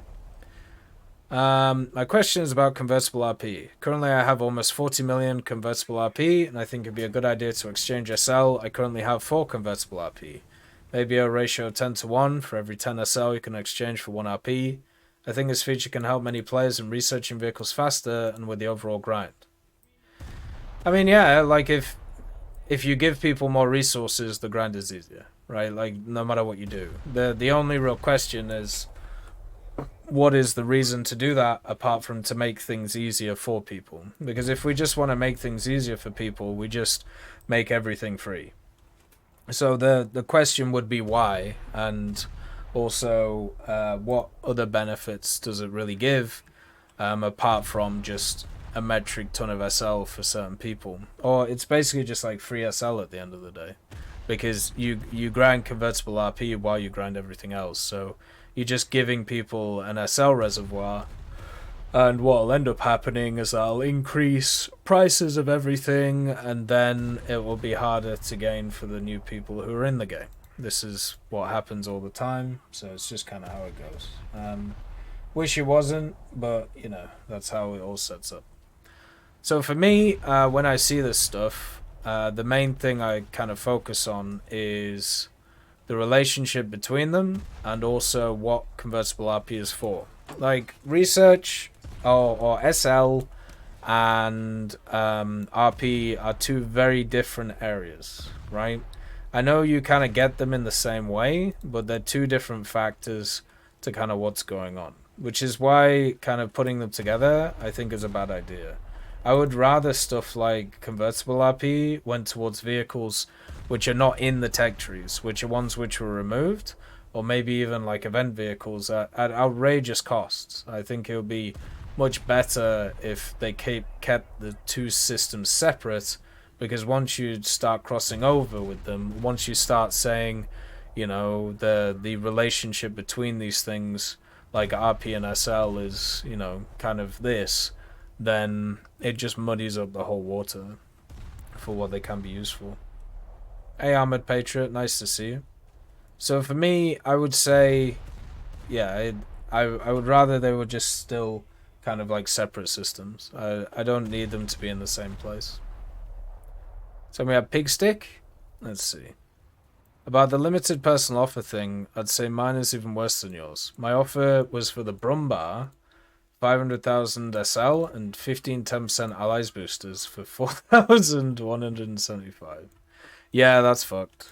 Like all the like whoever rolled out those personal offers, I don't know what they've decided to do. Like they're really just trying to make the January blues even more annoying. And yeah, the one, right, we've talked about this in the past. There's like two areas of the year that people are really on edge when it comes to War Thunder. January and then early February, and then also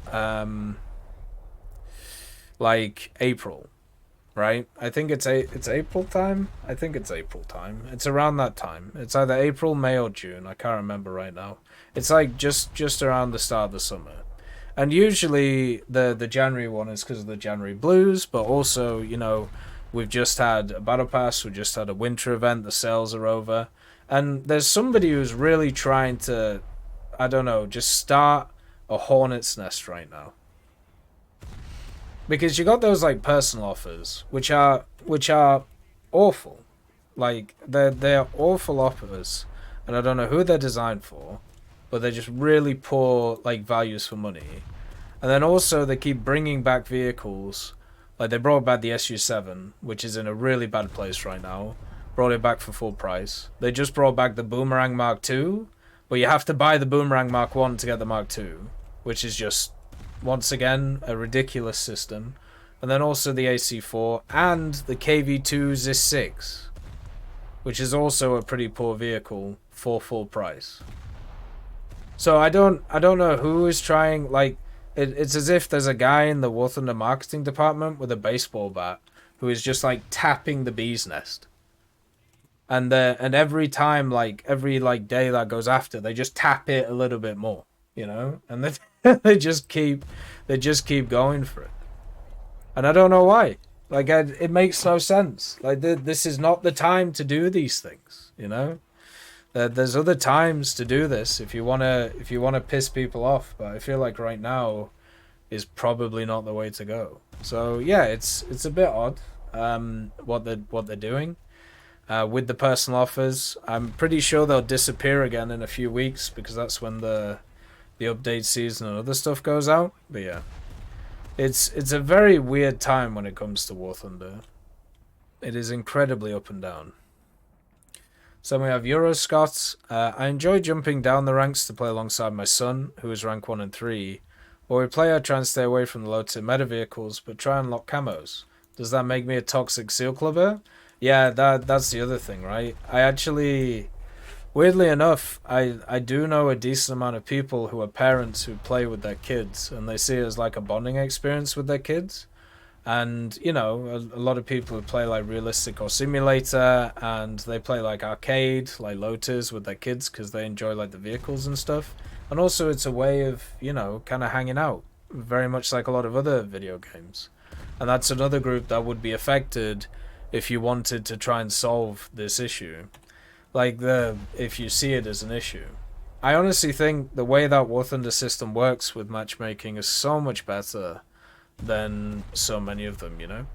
Like, at the end of the day, it's in a much better position than many other games. I prefer the War Thunder system compared to many others. Because now, like, the way that a lot of other systems work is you have, like, a ranked area, then you have, like, custom games, and you have, like, an unranked area.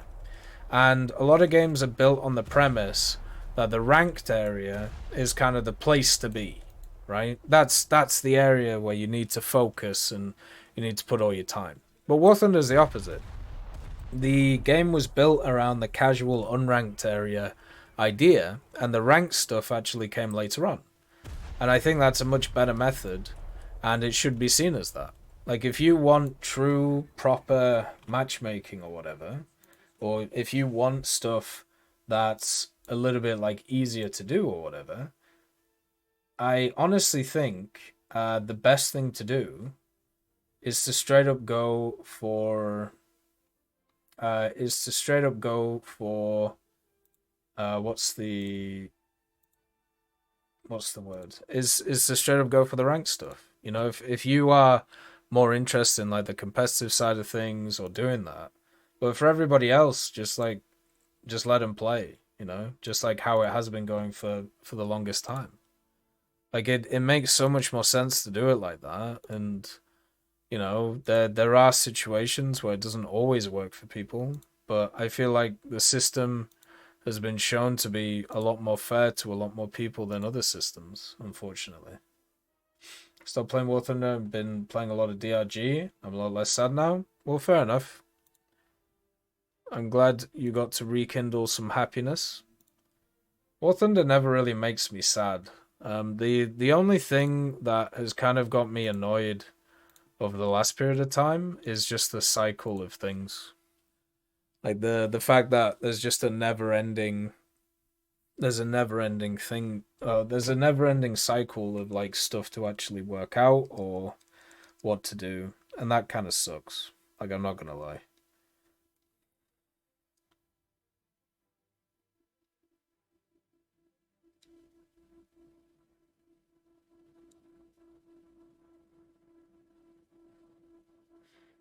Let's see.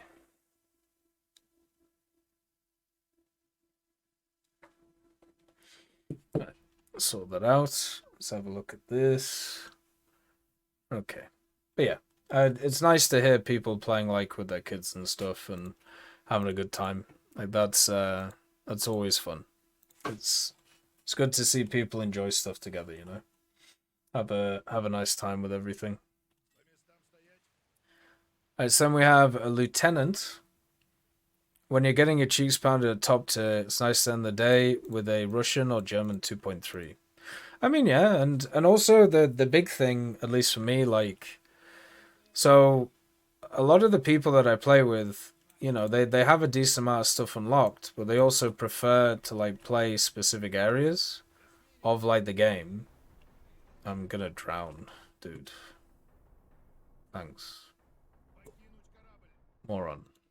But the interesting thing, at least most of the time, is, here we go, is you can just like kind of play, you know, what you feel with people, and I think that's good. Like, so for me, for example, if we implemented some kind of rules where I wasn't able to play like lower ranks, well, first of all, I wouldn't be able to spade out the Opni, which they just added, and also I wouldn't be able to do the page of history events, because most of the page of history events are like rank 2, 3s, and 4s, because, you know, they revolve around World War II. So yeah, that would kind of suck. Just as a general thing. But yeah, I feel when it comes to like the steel clubbing thing, it's one of those that was talked about a lot back in the day. But nowadays I really don't see it ever talked about. It's just one of those things that pops up every once in a while, and it's usually down to aviation stuff. But yeah, it's just kind of seen as how it is. Then we have Type 10. TEC with Sands of the Sinai, the top part being gone and 50-50 on the change. The EVGA needs more breathing room, it gets uptied a lot. I just got the IS-2 for China, any tips for it?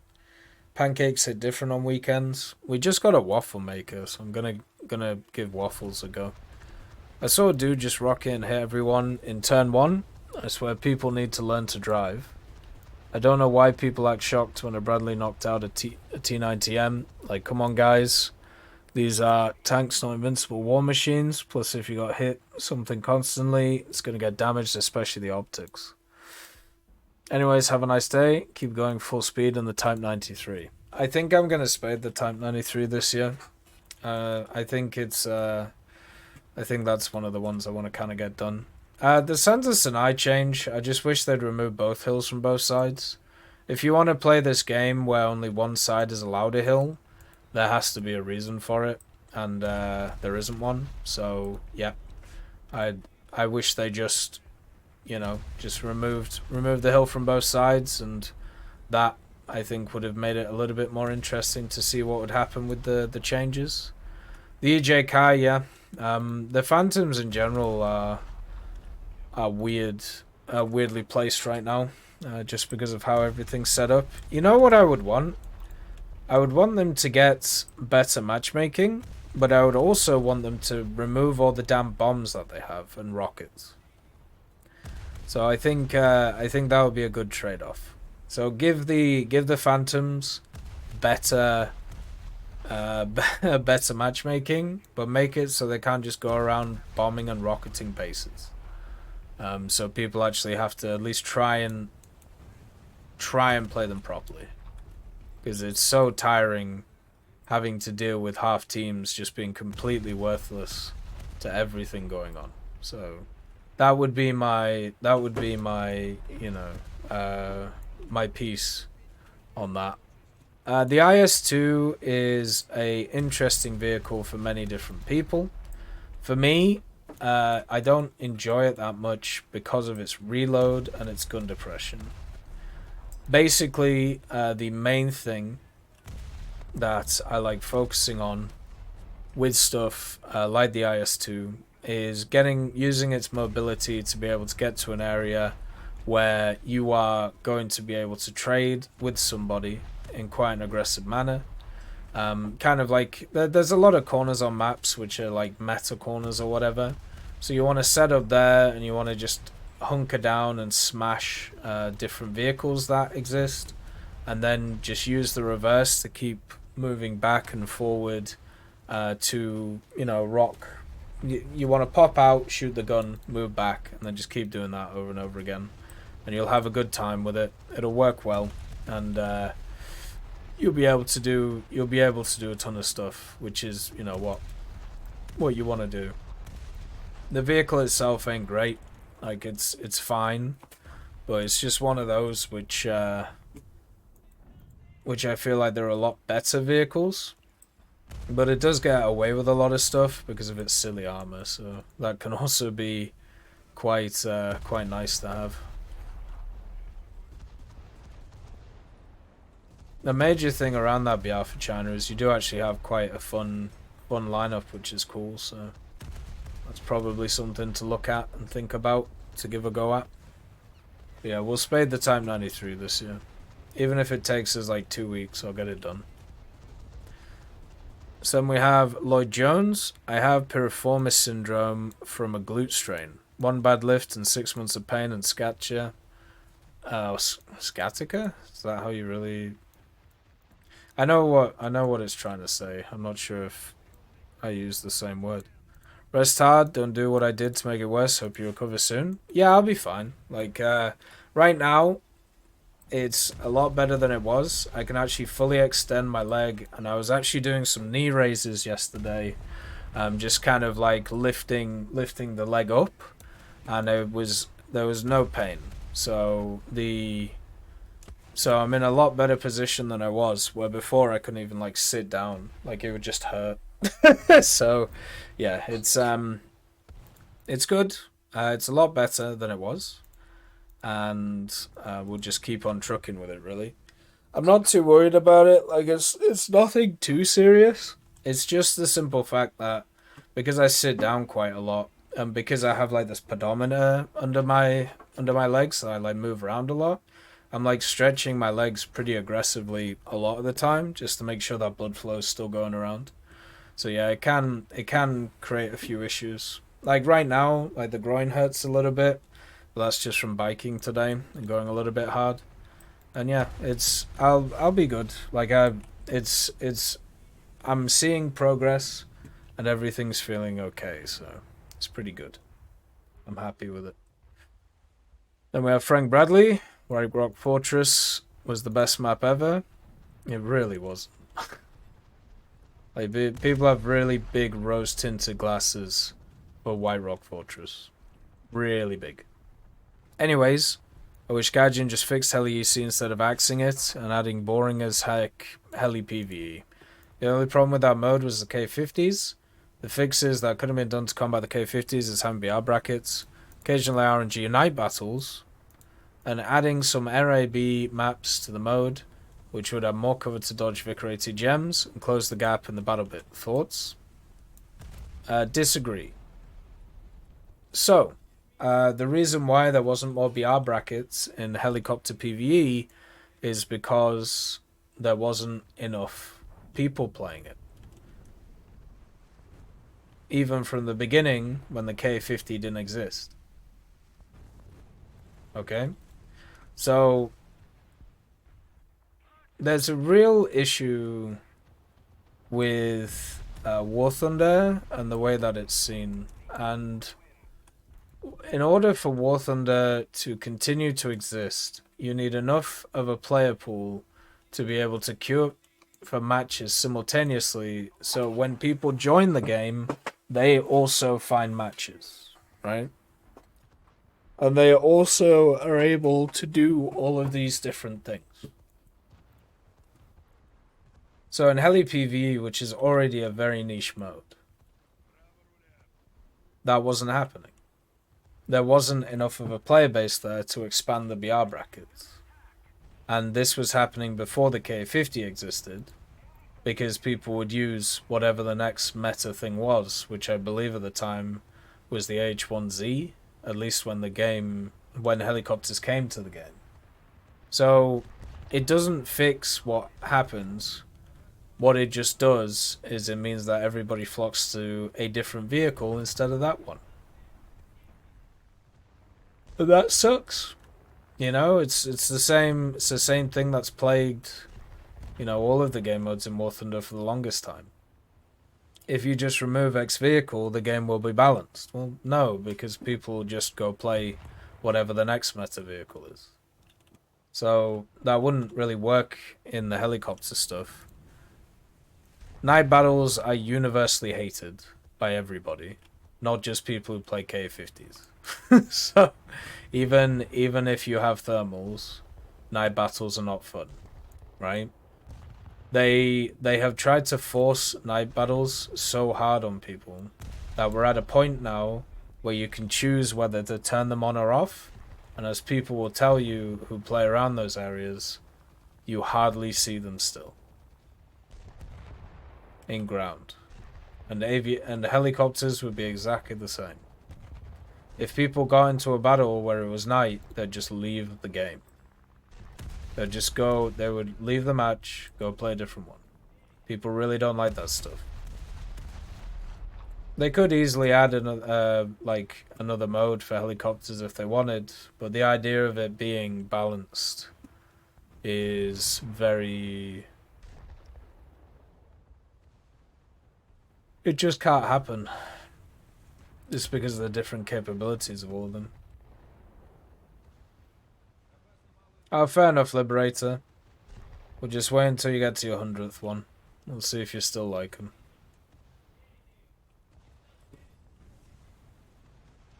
But yeah, so that's the major issue. So we have Slanesh God. Hell yeah, Dawn of War's a great series. It is, yeah. Like, I mean, so I played Dawn of War 1. Really enjoyed Dawn of War 1 and all the DLCs. Really enjoyed Dawn of War 2 as well. Like, just had a fantastic time. And played Dawn of War 3. And it was fun.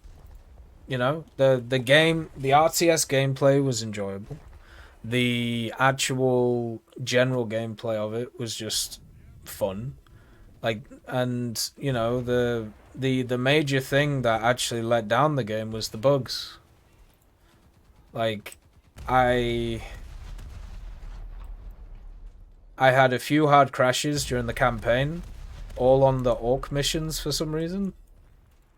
So there's some weird interactions there, which obviously weren't working very well. And then also there was some really hilarious things. So sometimes when I loaded into a campaign map, my keyboard just didn't work. And it turns out it's a bug that's been in the game since the beginning. And the way that you fix it is by alt-tabbing and tabbing back in. Why? I have no idea. But that's something I had to deal with, so that was super fun.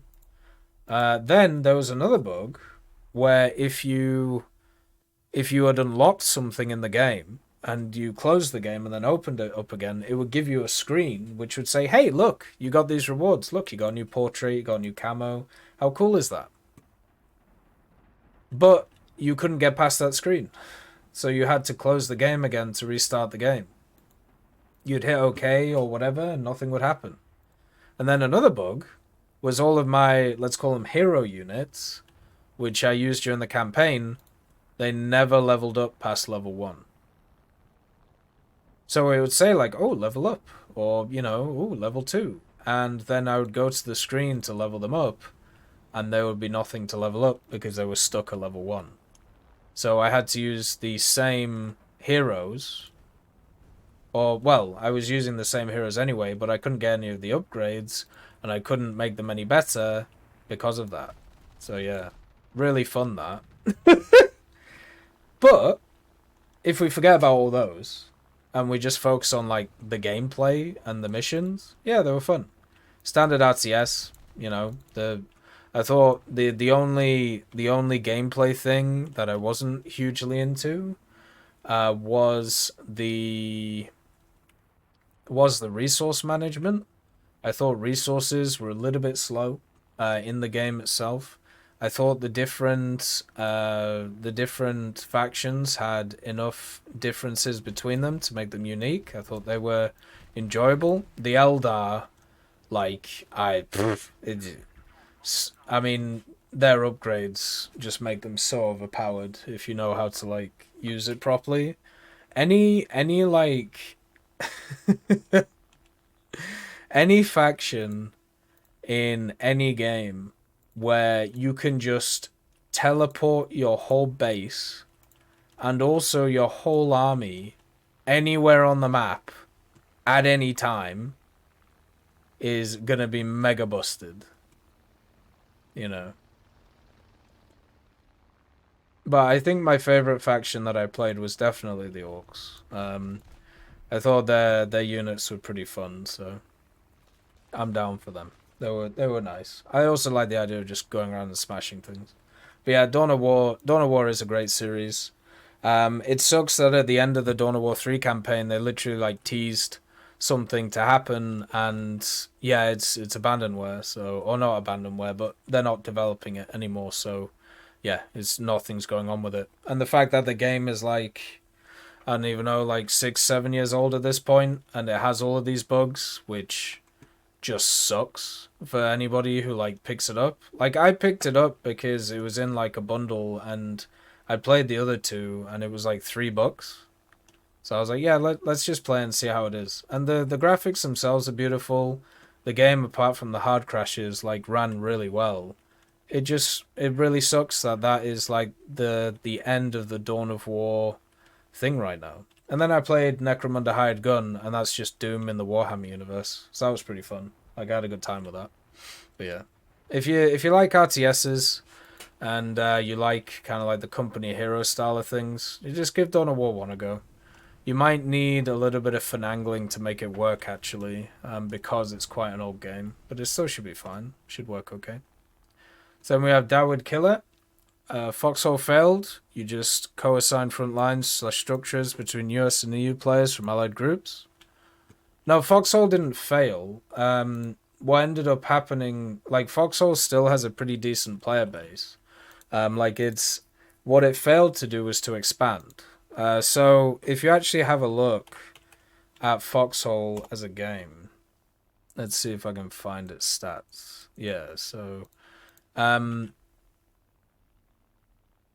let's do this.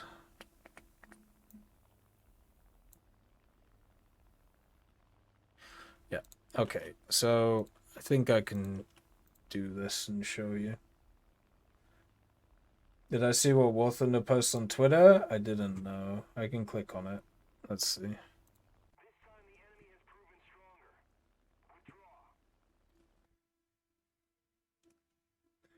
Oh, for the love of God. Stop teasing crap. We'll have a look at it after. Oh, it's just Thunder League stuff? Oh, never mind then. So, yeah, if you have a look at Foxhole, right? And you have a look at, like, the standard thing of it. So, Foxhole, you know, 1,000 players, and then it went up to 5,000 players, and I got a huge bump to 11,000 players, right? I'm pretty sure this was when it released. And then it massively dropped off, and then you got a massive bump again in September 2023, and now it's decreasing again, right? So it's going through massive, like, spikes and then huge troughs. And the reason for these spikes, as I said, is they're looking at the spike and then they rapidly expanded the game to a point where they had 3 maps instead of 1, and it just became stagnant, you know? Like, it's just as simple as that. Like, it's just one of those games which just expanded too hard too quickly. And then after that, it'll be fine. I mean, we can have a look afterwards and see what's going on with the good old post. But yeah, it's probably just like tournament stuff, like it always is. Isn't the ranked season up again? But yeah, I'll have a look after we do this. But yeah, Foxhole's still fine. Like, it's still being developed, and a lot of people are enjoying it. It's just the fact that they have the same issue that everyone else has. If you expand the maps too much, or if you add too many modes, or if you add too many things, then everybody, like, all the player base just finds their comfort zone, and then they just sit in it, right? And then they just don't do anything else. So we have a RAF. I think Star Citizen can actually pull it off and make it work to have a massive battlefield from spaceships to atmospheric flight and ground. Why do I believe that? Because in the end, 90% will be NPCs driving the game. There'll be massive ambushes and military skirmishes in which the player will be able to participate wherever and however he or she wants. You should really try it someday. No, I won't. Even, like, so, without even mentioning anything about the game or how it's supposed to, like, play or whatever, all of that stuff is fair. You know, we can discuss all that. But the issue for me that I have with Star Citizen is it has a metric ton of wipes. So anything that I play at any given time can just be wiped until they decide to release the game. So I don't even want to discuss the game until it gets to a point where, as someone who, as, what was the word? As I just want to see it get to that point, and then I can start looking into it. You know, I don't need to, you know, look at an unfinished product and then make decisions on it. Because, as I said, where I've discussed it many times with many different people who support it, people who hate it, like, whatever. Like, for me, I'm very much indifferent. It's the fact that right now, for me, it's an unfinished product, And no matter what happens at the moment, it gets wiped. Like, all of your progress and stuff gets wiped, and then it'll come out at some point. They've already done a metric ton of resets. Yeah, it's the same reason why I'm not interested in Tarkov. I don't want to play a game where one of the core mechanics is you lose stuff. You know? Like, I don't want that to be a thing. If I play a game, I don't want it to have the ability where it can just remove all the stuff from me. So I'll start taking it seriously and, you know, going through the game of it and all it goes when that ceases to exist. And we're 10 years down the line or more, and that is still existing. So I'm gonna wait until that point, you know? I don't know why anybody would ever pay for something that's just gonna get wiped. It's like paying for like a closed beta thing, right? Paying to get into a closed beta thing where you don't get anything out of it apart from access to the closed beta, where you know everything's gonna get wiped. I find it really, why am I putting my time and also my money into a beta test? Why is that a thing? You know? Why would I bother with that?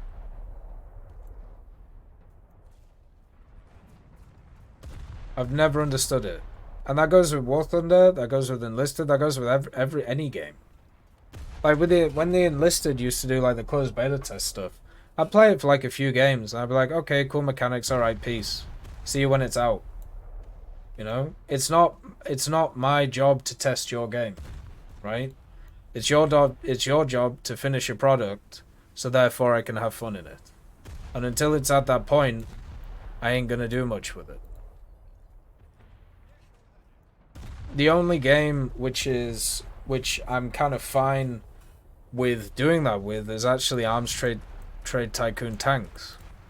Because for me, like, after like kickstarting it and also doing stuff like that with it and being involved in like the development process, it's kind of nice to see how it changes, right? But that also I know eventually is going to be a finite game. It's going to be something that has, you know, a finite setup. That in the normal beta test, you get wiped once in Tarkov, it's more than half yearly. Yeah, I know, but I don't want it to happen at all. Imagine in War Thunder, right? You know, they do those like closed beta stuff or even open beta stuff, like when a new tech tree comes out. Imagine if it goes into open beta and then 2 months later they go, okay, it's out now. Hey, presto, you lose all your research though. I'm not about that life. My time's more valuable than somebody to test somebody else's product. And especially if you want me to pay for the privilege of testing that product. Nuts. Like... oh, it's crazy. Then we have Bob. Good old Bobby. Hopefully Bob's doing alright. Hopefully life is treating him well. Coming back to mines in War Thunder. What about the map that has access to underground areas, much like Moria, with big caves and narrow tunnels? So, for example, one of the caps will be underground. Therefore, a third of the map won't have to do with CAS, but really hog it out into an almost no-cover situation. Imagine how happy the sound guy would be too. True, and then we could call it, what the hell is that map called? I like the idea of Moria, though. There's a map in the game that has that like tunnel that people just slug out at every once in a while. Yeah, good old the Mines of Moria. I did a video last week which was literally, as I said, like final thoughts on mines. Fuck mines. Like I'm not talking about mines ever again. Until they like get added, I'm just no. Such a worthless mechanic. Frozen Pass, yeah. There's also there's a Pacific naval map which actually has access to a few islands, and those islands have tunnels on them. Pretty cool, right? And the tunnels actually have railways in them. No trains or anything. They just like exist. But yeah, Frozen Pass is the one with the train tunnel. I looked at it ages ago. Long time ago. Then we have Away With You, Valbega. See what he says. Hey Tech, you pretty much hit the nail on the head with the mines idea. Well, thank God it's kind of disappeared. Now we can just complain about events and, you know, how long they take. It's always worrying looking at the numbers. It's sad that we got to this point where people can't handle being refused because it gives companies in general free rein to placate them and seem reasonable. Like with the forum people, is it really any wonder that after 1,000 posts, Guardian just says the usual, "We hear you," and then they get placated? Yeah, it's I know it's like really weird to say, but I'm kind of sick of companies' PR departments. So it started off a few years ago with a lot of different companies where they decided that it's good to interact with their consumers because they can make the consumers believe that they actually care about them. And this has gone on for ages, but a lot of people didn't really use social media to do that. Instead, you would use like other areas, right? Like whether it was like a magazine article with like a Q&A. Gadget used to do a lot of like online news article Q&As, which were all like, hey, so, you know, we'll do some questions and yeah, we've been listening to you and this is what we're working on and yada, yada, yada. But now, because of like the internet just rapidly increasing in people reacting to stuff. So like we talked about this like last year, like every like few days there's a new thing which you have to know fully about or you need to like be involved with. Like, and even if you just remove everything else and you just think about War Thunder, right? So this week, what have we had? We've had the new event cycle. We've had all the Battle Pass stuff, which started out the week, right? So just, you know, the 14th season of the Battle Pass, which is just completely forgotten about now. We had the BR changes being updated and implemented. We had the new event vehicle announced, the new event announced, and then 2 new events on top of it. And then also 2 change logs or 2 server updates, at least. And then also 2 data mines, and the 292 being on the dev server. While also some decals and also other decorations being added to the game on top of that. That is 4 days. 4 days. 4 days. And this is January. What used to be one of the more relaxing times in War Thunder.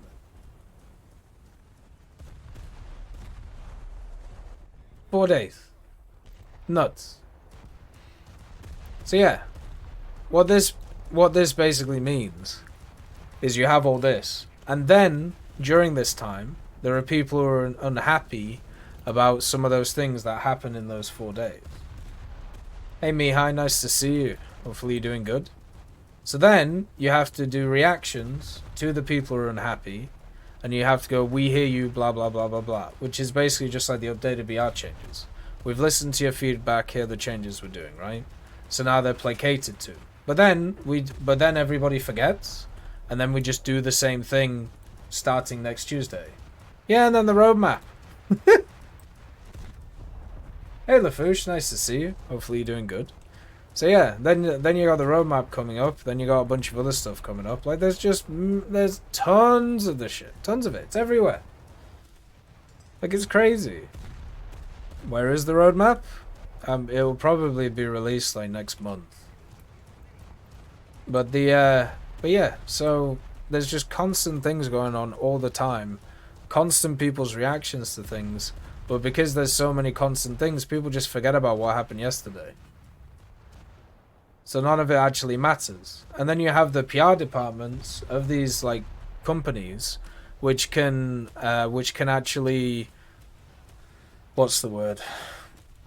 Which can benefit from every like constantly shifting sands, because they can just put out like a few quips about a specific thing, and then if people aren't happy with the quips, it's all right because they've forgotten about it the next day, and then they can just call them friends, and then everybody's just happy. Hey friends, nice to see you. You know what we've got for you today? Yeah, this, isn't it cool? Aren't we cool? The fucking skateboard meme thing. Mate, alright, we need to chat about something. Okay? You've reminded me of something. So this morning, I'm perusing, right? I was doing the videos on the 292. I was trying to find more information about it, trying to understand what the vehicle was about, and what was its, you know, what was its role. Is the thing accurate? Like the actual, is the overall thing accurate? You know what I found on Twitter while I was just like chilling? You know what I found? I don't know if I can show it actually, because Twitter has that thing where you have to like log in now. So let's just see if it can work or not. Yeah, here you go. This is the US Postal Service. Have you considered rizzing them up with a letter?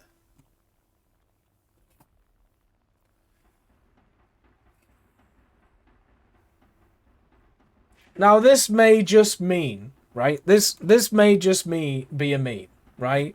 And someone's like, "Hey, we need to like hit up the kids." But this is exactly what the fuck is wrong with this shit. Like, holy man. It's crazy. Yeah. US Postal Service cringe. It's very skibbity. So yeah, like that's what this leads to. And then also, what was like hilarious was Opera X or Opera GX, whatever it is, the launcher that's for gamers and totally cool and totally interesting. They started making memes about like the Nintendo stuff, right?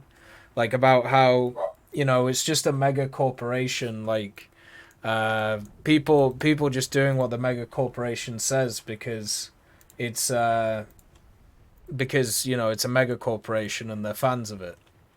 That's literally just what Opera GX is. They're valued at like $1 billion fucking dollars. They're also one of these large corporations. They just have a social media manager who posts memes. It's exactly the same. Like exactly the same situation, but they get away with it because memes. And they're not as uptight as Nintendo. I can't stand the way that like corporations have just like broken people's heads. It just hurts. Like always it hurts. And it's the same with War Thunder and Gaijin, it's the same with everybody. I just really have a distaste how we now interact as if they are people. As if there isn't a team of people or a set of people behind that literally focused on trying to get you engaged as much as possible so you can buy more stuff from them. It's just awful, man. It's awful. So yeah. What is this one? It's better not be a skibbity toilet.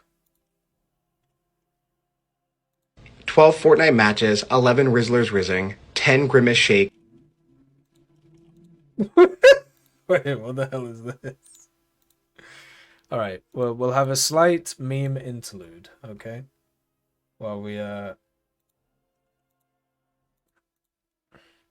Don't forget that they have an officially sponsored VTuber, which will be unrelated to the PR team. Very true.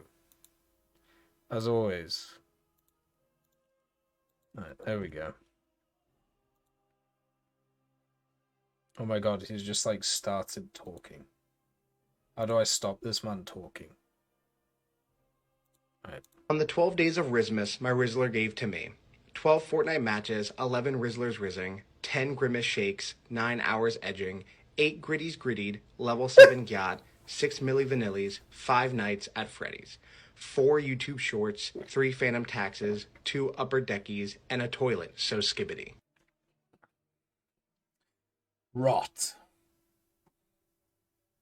Actual fucking rot. Like, what am I even supposed to say about that? God. Anyway, this is why I came with the previous approach to mines, which, yes, would simply game end the player. You want mines? Well, we can't add them for the player, but we added them to instead the current map border. Thanks for the suggestion. Yeah, pretty much. Like, at the end of the day. If Gaijin wants to placate people and have to add things, then let them be an out of sight, out of mind type of deal. Yeah, but then people would complain, like, that's the thing. You know, I think I'll come up with some of those. It exists in real life, so we should add them subjects whenever I want to have a laugh. I think I'll talk about logistics and why they should be in the game next week. My favorite one, by the way, if you want a start on my favorite mechanic that people wanted because it exists in real life, bridge layers. Bridge layers, I think, is definitely top 3 material. Bridge layers being in War Thunder just seems like a great idea. So that's what you should go with. Bridge layers. I'd like a dissertation about the use of bridge layers. Of which maps they would pertain to. So we have Aldo Carulli. Still one of my favorite names to say. Hope you're doing well. I'm alright. Oh yeah, air refueling. Let's go. Yeah, let's do it. The Call of the Dragon event devlog just dropped, and I feel a little disgusted about what they're doing with the coupon and the marketplace idea. Basically, to get to the vehicle's coupon, you need to do 40k mission score per day for 18 days without stopping. While in the old system, you need to do 20k per day for 19 days. If you want to go for the coupon, your grind is literally doubled. This feels like a really sleazy, artificial day to inflate the marketplace prices, while at the same time slashing the potential gaijin per hour a player could make. I know that you don't really dig the marketplace stuff, and that coupons are never worth the hours put in, but at the end of the day, as we can see, there's a lot of people who do these things. What's your take on it? Thank you again, and keep up the good work. Anytime. So yeah, you're right. When it comes to market considerations, it is definitely on the low point of my thought process. And the basic reason why is a lot of negative things in War Thunder are because of the market. The crafting events existed how they did for the longest time because of the gaijin market. Stuff such as vehicles not coming back in a more standard way instead of either loot boxes or instead of just not coming back at all is because of the market. The fact that these loot boxes are even being pushed is because of the market. And also, at the same time, you now have a system where instead of people just looking to enjoy the vehicles, they are focused on the value of the vehicle instead, right? And that sucks. That really does. So you are completely correct that for me, market thoughts or why they do stuff to do with the market is very, very low on my list of interesting things. The major problem you have is this, right? So if they keep the grind the same for the coupons, nobody plays the event. Because the vast majority of people are able to afford 20 gaijin coin if they want the vehicle that exists. If they're on PC, right? And that's the big one. If they're on PC. The equations were off. And they were for about 2 years. And they were getting worse. As I made a video, like, was it a week ago or 2 weeks ago, which was like, pay 60 or 80 bucks or grind 100 hours. Now, in the current economy right now, at least over here, $80 for a person compared to 100 hours is not a good trade. Right? So you're literally, your grind is worth less than $1 an hour, which is not something that can be sustainable, at least in this area. So this leads to people just not playing the event and not actually playing the game and just buying stuff, and then once again only focusing on the market and not the actual gameplay of the game. Like, it's crazy. Now, this is their solution. I actually think the solution is fine, but the thing, as always with these things, is the what's the word? The thing that is always the case with these things is the ratios, right? Is it too hard to grind out the amount for the vehicle itself, and what would the price be afterwards because of that? So this one will be a great test to see how many people are going to grind this stuff out, and also how many people are going to go that extra step to get the coupon. It may be incredibly worth it to get the coupon now because the prices will probably be higher, but also at the same time there's 200,000 people playing the game actively at one time. So maybe there still might be a ton on there, because there's a lot of people who play this game quite a lot now. So the only time we're going to work out whether this situation is okay, or whether this situation is, whether the amount is good or bad, is going to be at the end of this specific event. I did a video today talking about the numbers, talking about the numbers, the number crunching, right? Grinding out. So how much is it for the coupon? Does anybody know? To get the coupon upgrade, I don't know if I wrote it down. I think it's 750,000 mission score? Was that what it was? 750k, right? So 750,000 in 18 days. Or however long it is, right? 18, 19 days. So to get two vehicles out of the crafting events, you had to grind 900,000 mission score.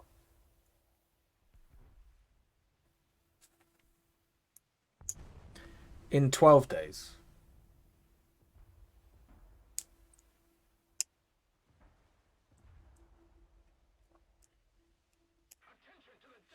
That was 75k a day that you had to do.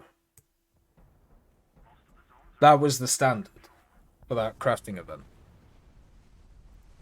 For the last one and the one before. That's what they were asking people to do.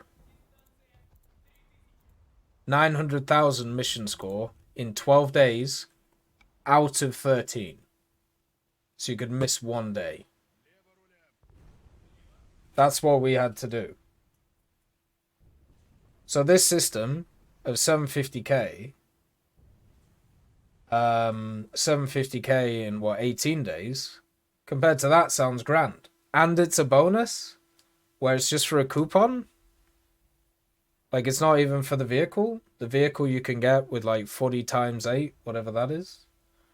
Like 8, 16, 24, 32, like 320k. That's a bargain. Like, hey Redned, nice to see you, man. Good morning. So yeah, it's crazy. So if you compare it to that, it's so much better. But also at the same time, the crafting events was super unfair. And since this event's grind is lower, even if you're going for the coupon than the crafting events, then we'll see how people feel about it afterwards. Is it also still too much? And only time will really tell,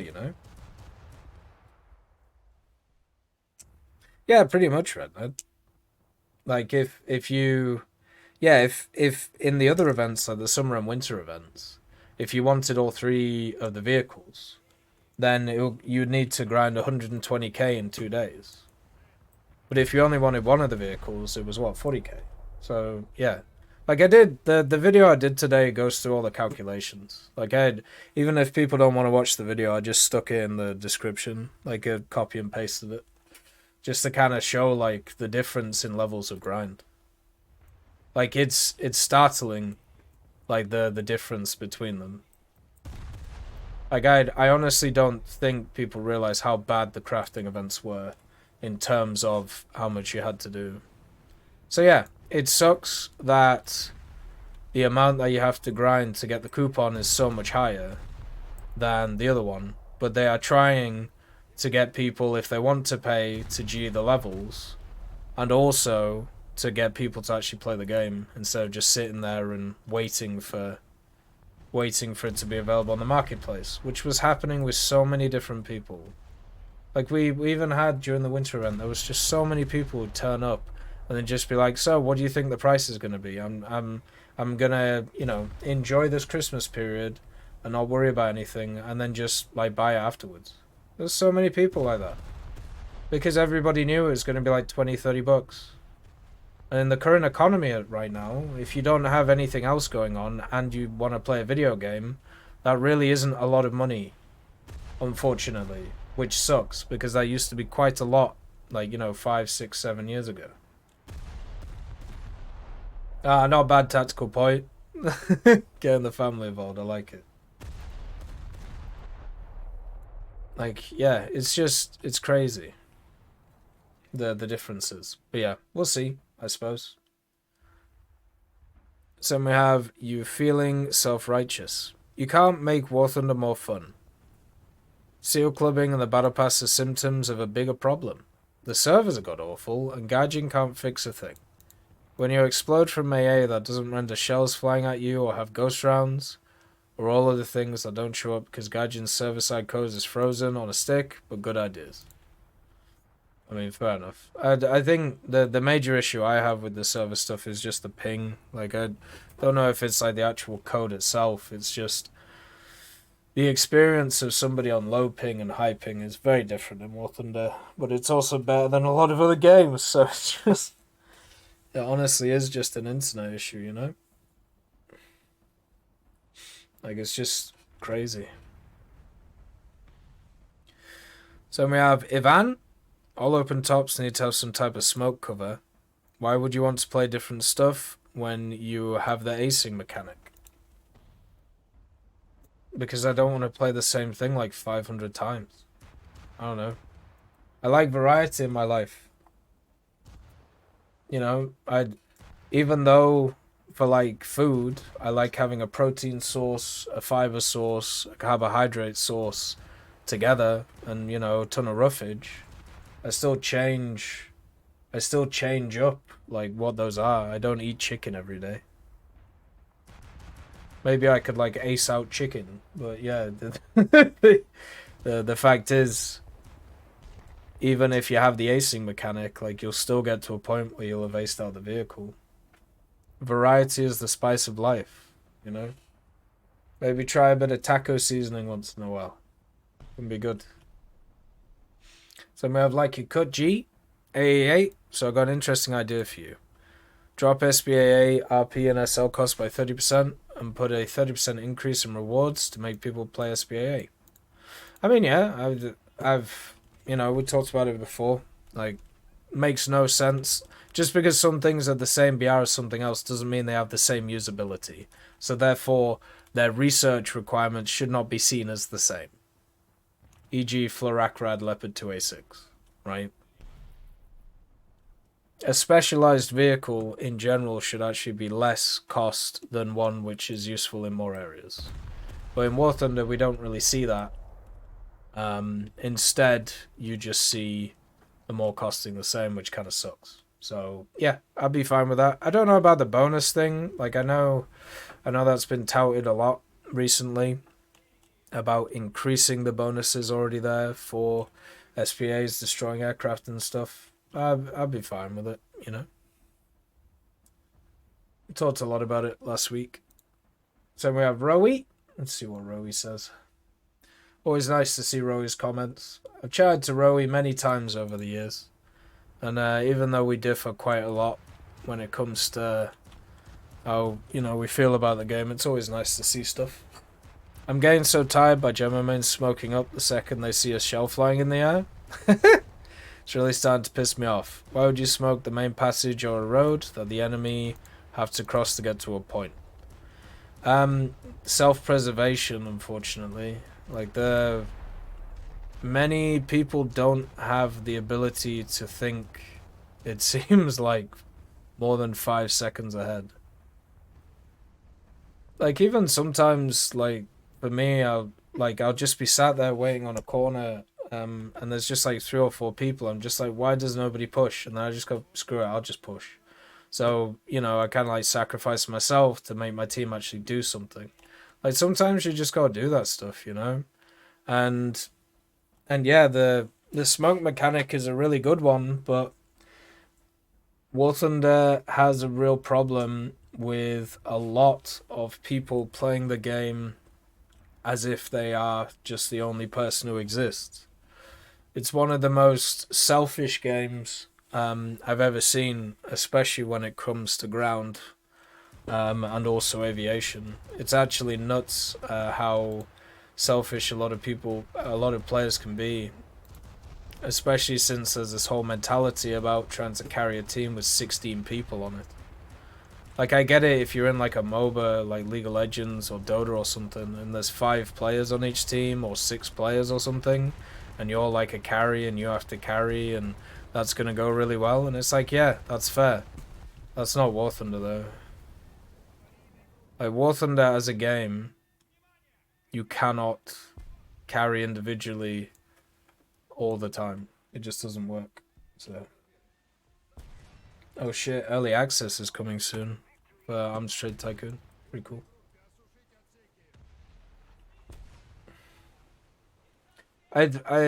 Smoke for me is one of those mechanics that is criminally badly used by people. Like, it is that mechanic which everybody just uses so wrong, and it has always annoyed me, always from day one. Smoke should not be a mechanic which is a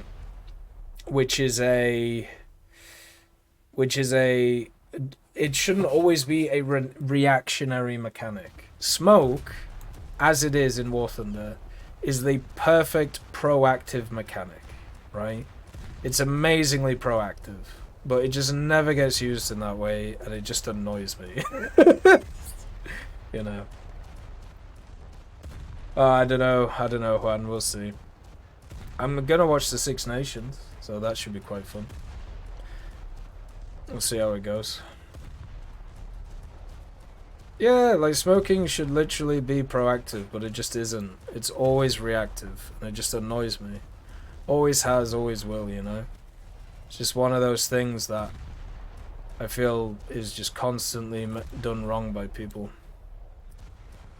In my opinion, there should be a specific amount of vehicles researched and a specific amount of missions played, with 80% activity in arcade before you can play realistic and sim.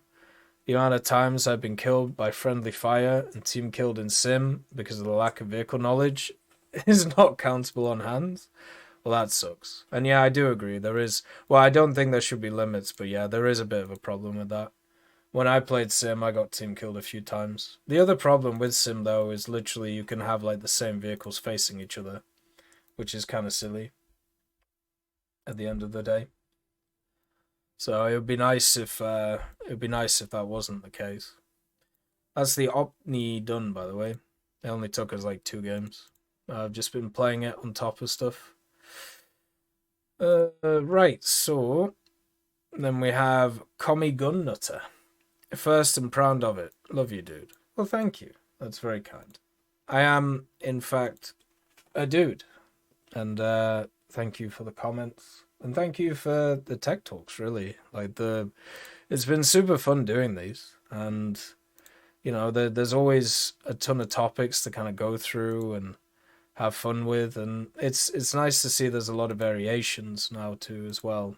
So a lot of stuff we can kind of just have a bit of fun with and talk about. Like I'm always gonna be a fan of that stuff. So good stuff in general. So you know, well done everybody who participates, and I have no reason to stop. So we're gonna keep going and having a good time. Ooh, but that is the last comment. Unless any of you guys on Twitch right now has anything you want to kind of go through. I feel like we've gone through a decent amount of stuff. Hopefully, going forward, we can have a look at some other things. I need to have a think about what I want to spade next, if I'm honest, for ground. Meaning of life, procreation. I think Israel might be on the docket with the M109.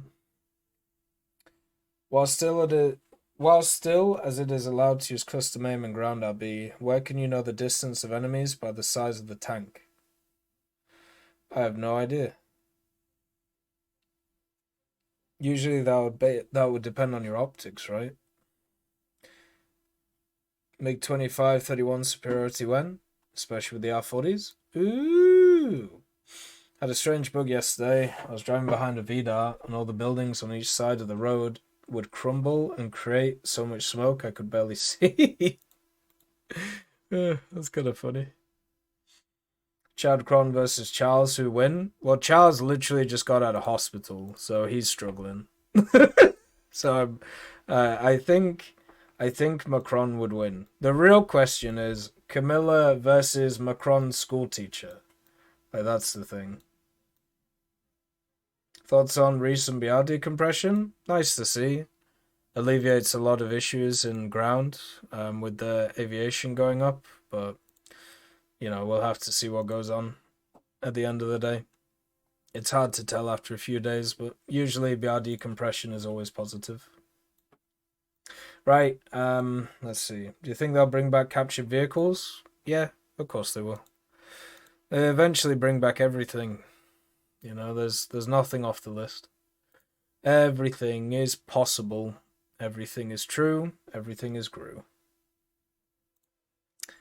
Right, we'll call it here for the tag talk. We'll continue streaming, but yeah, we'll just chill and go through a few things as we do. So as always, look after yourselves, and if you want something looked at in the next tech talk, make sure to put it in the comments. See you soon. Bye bye.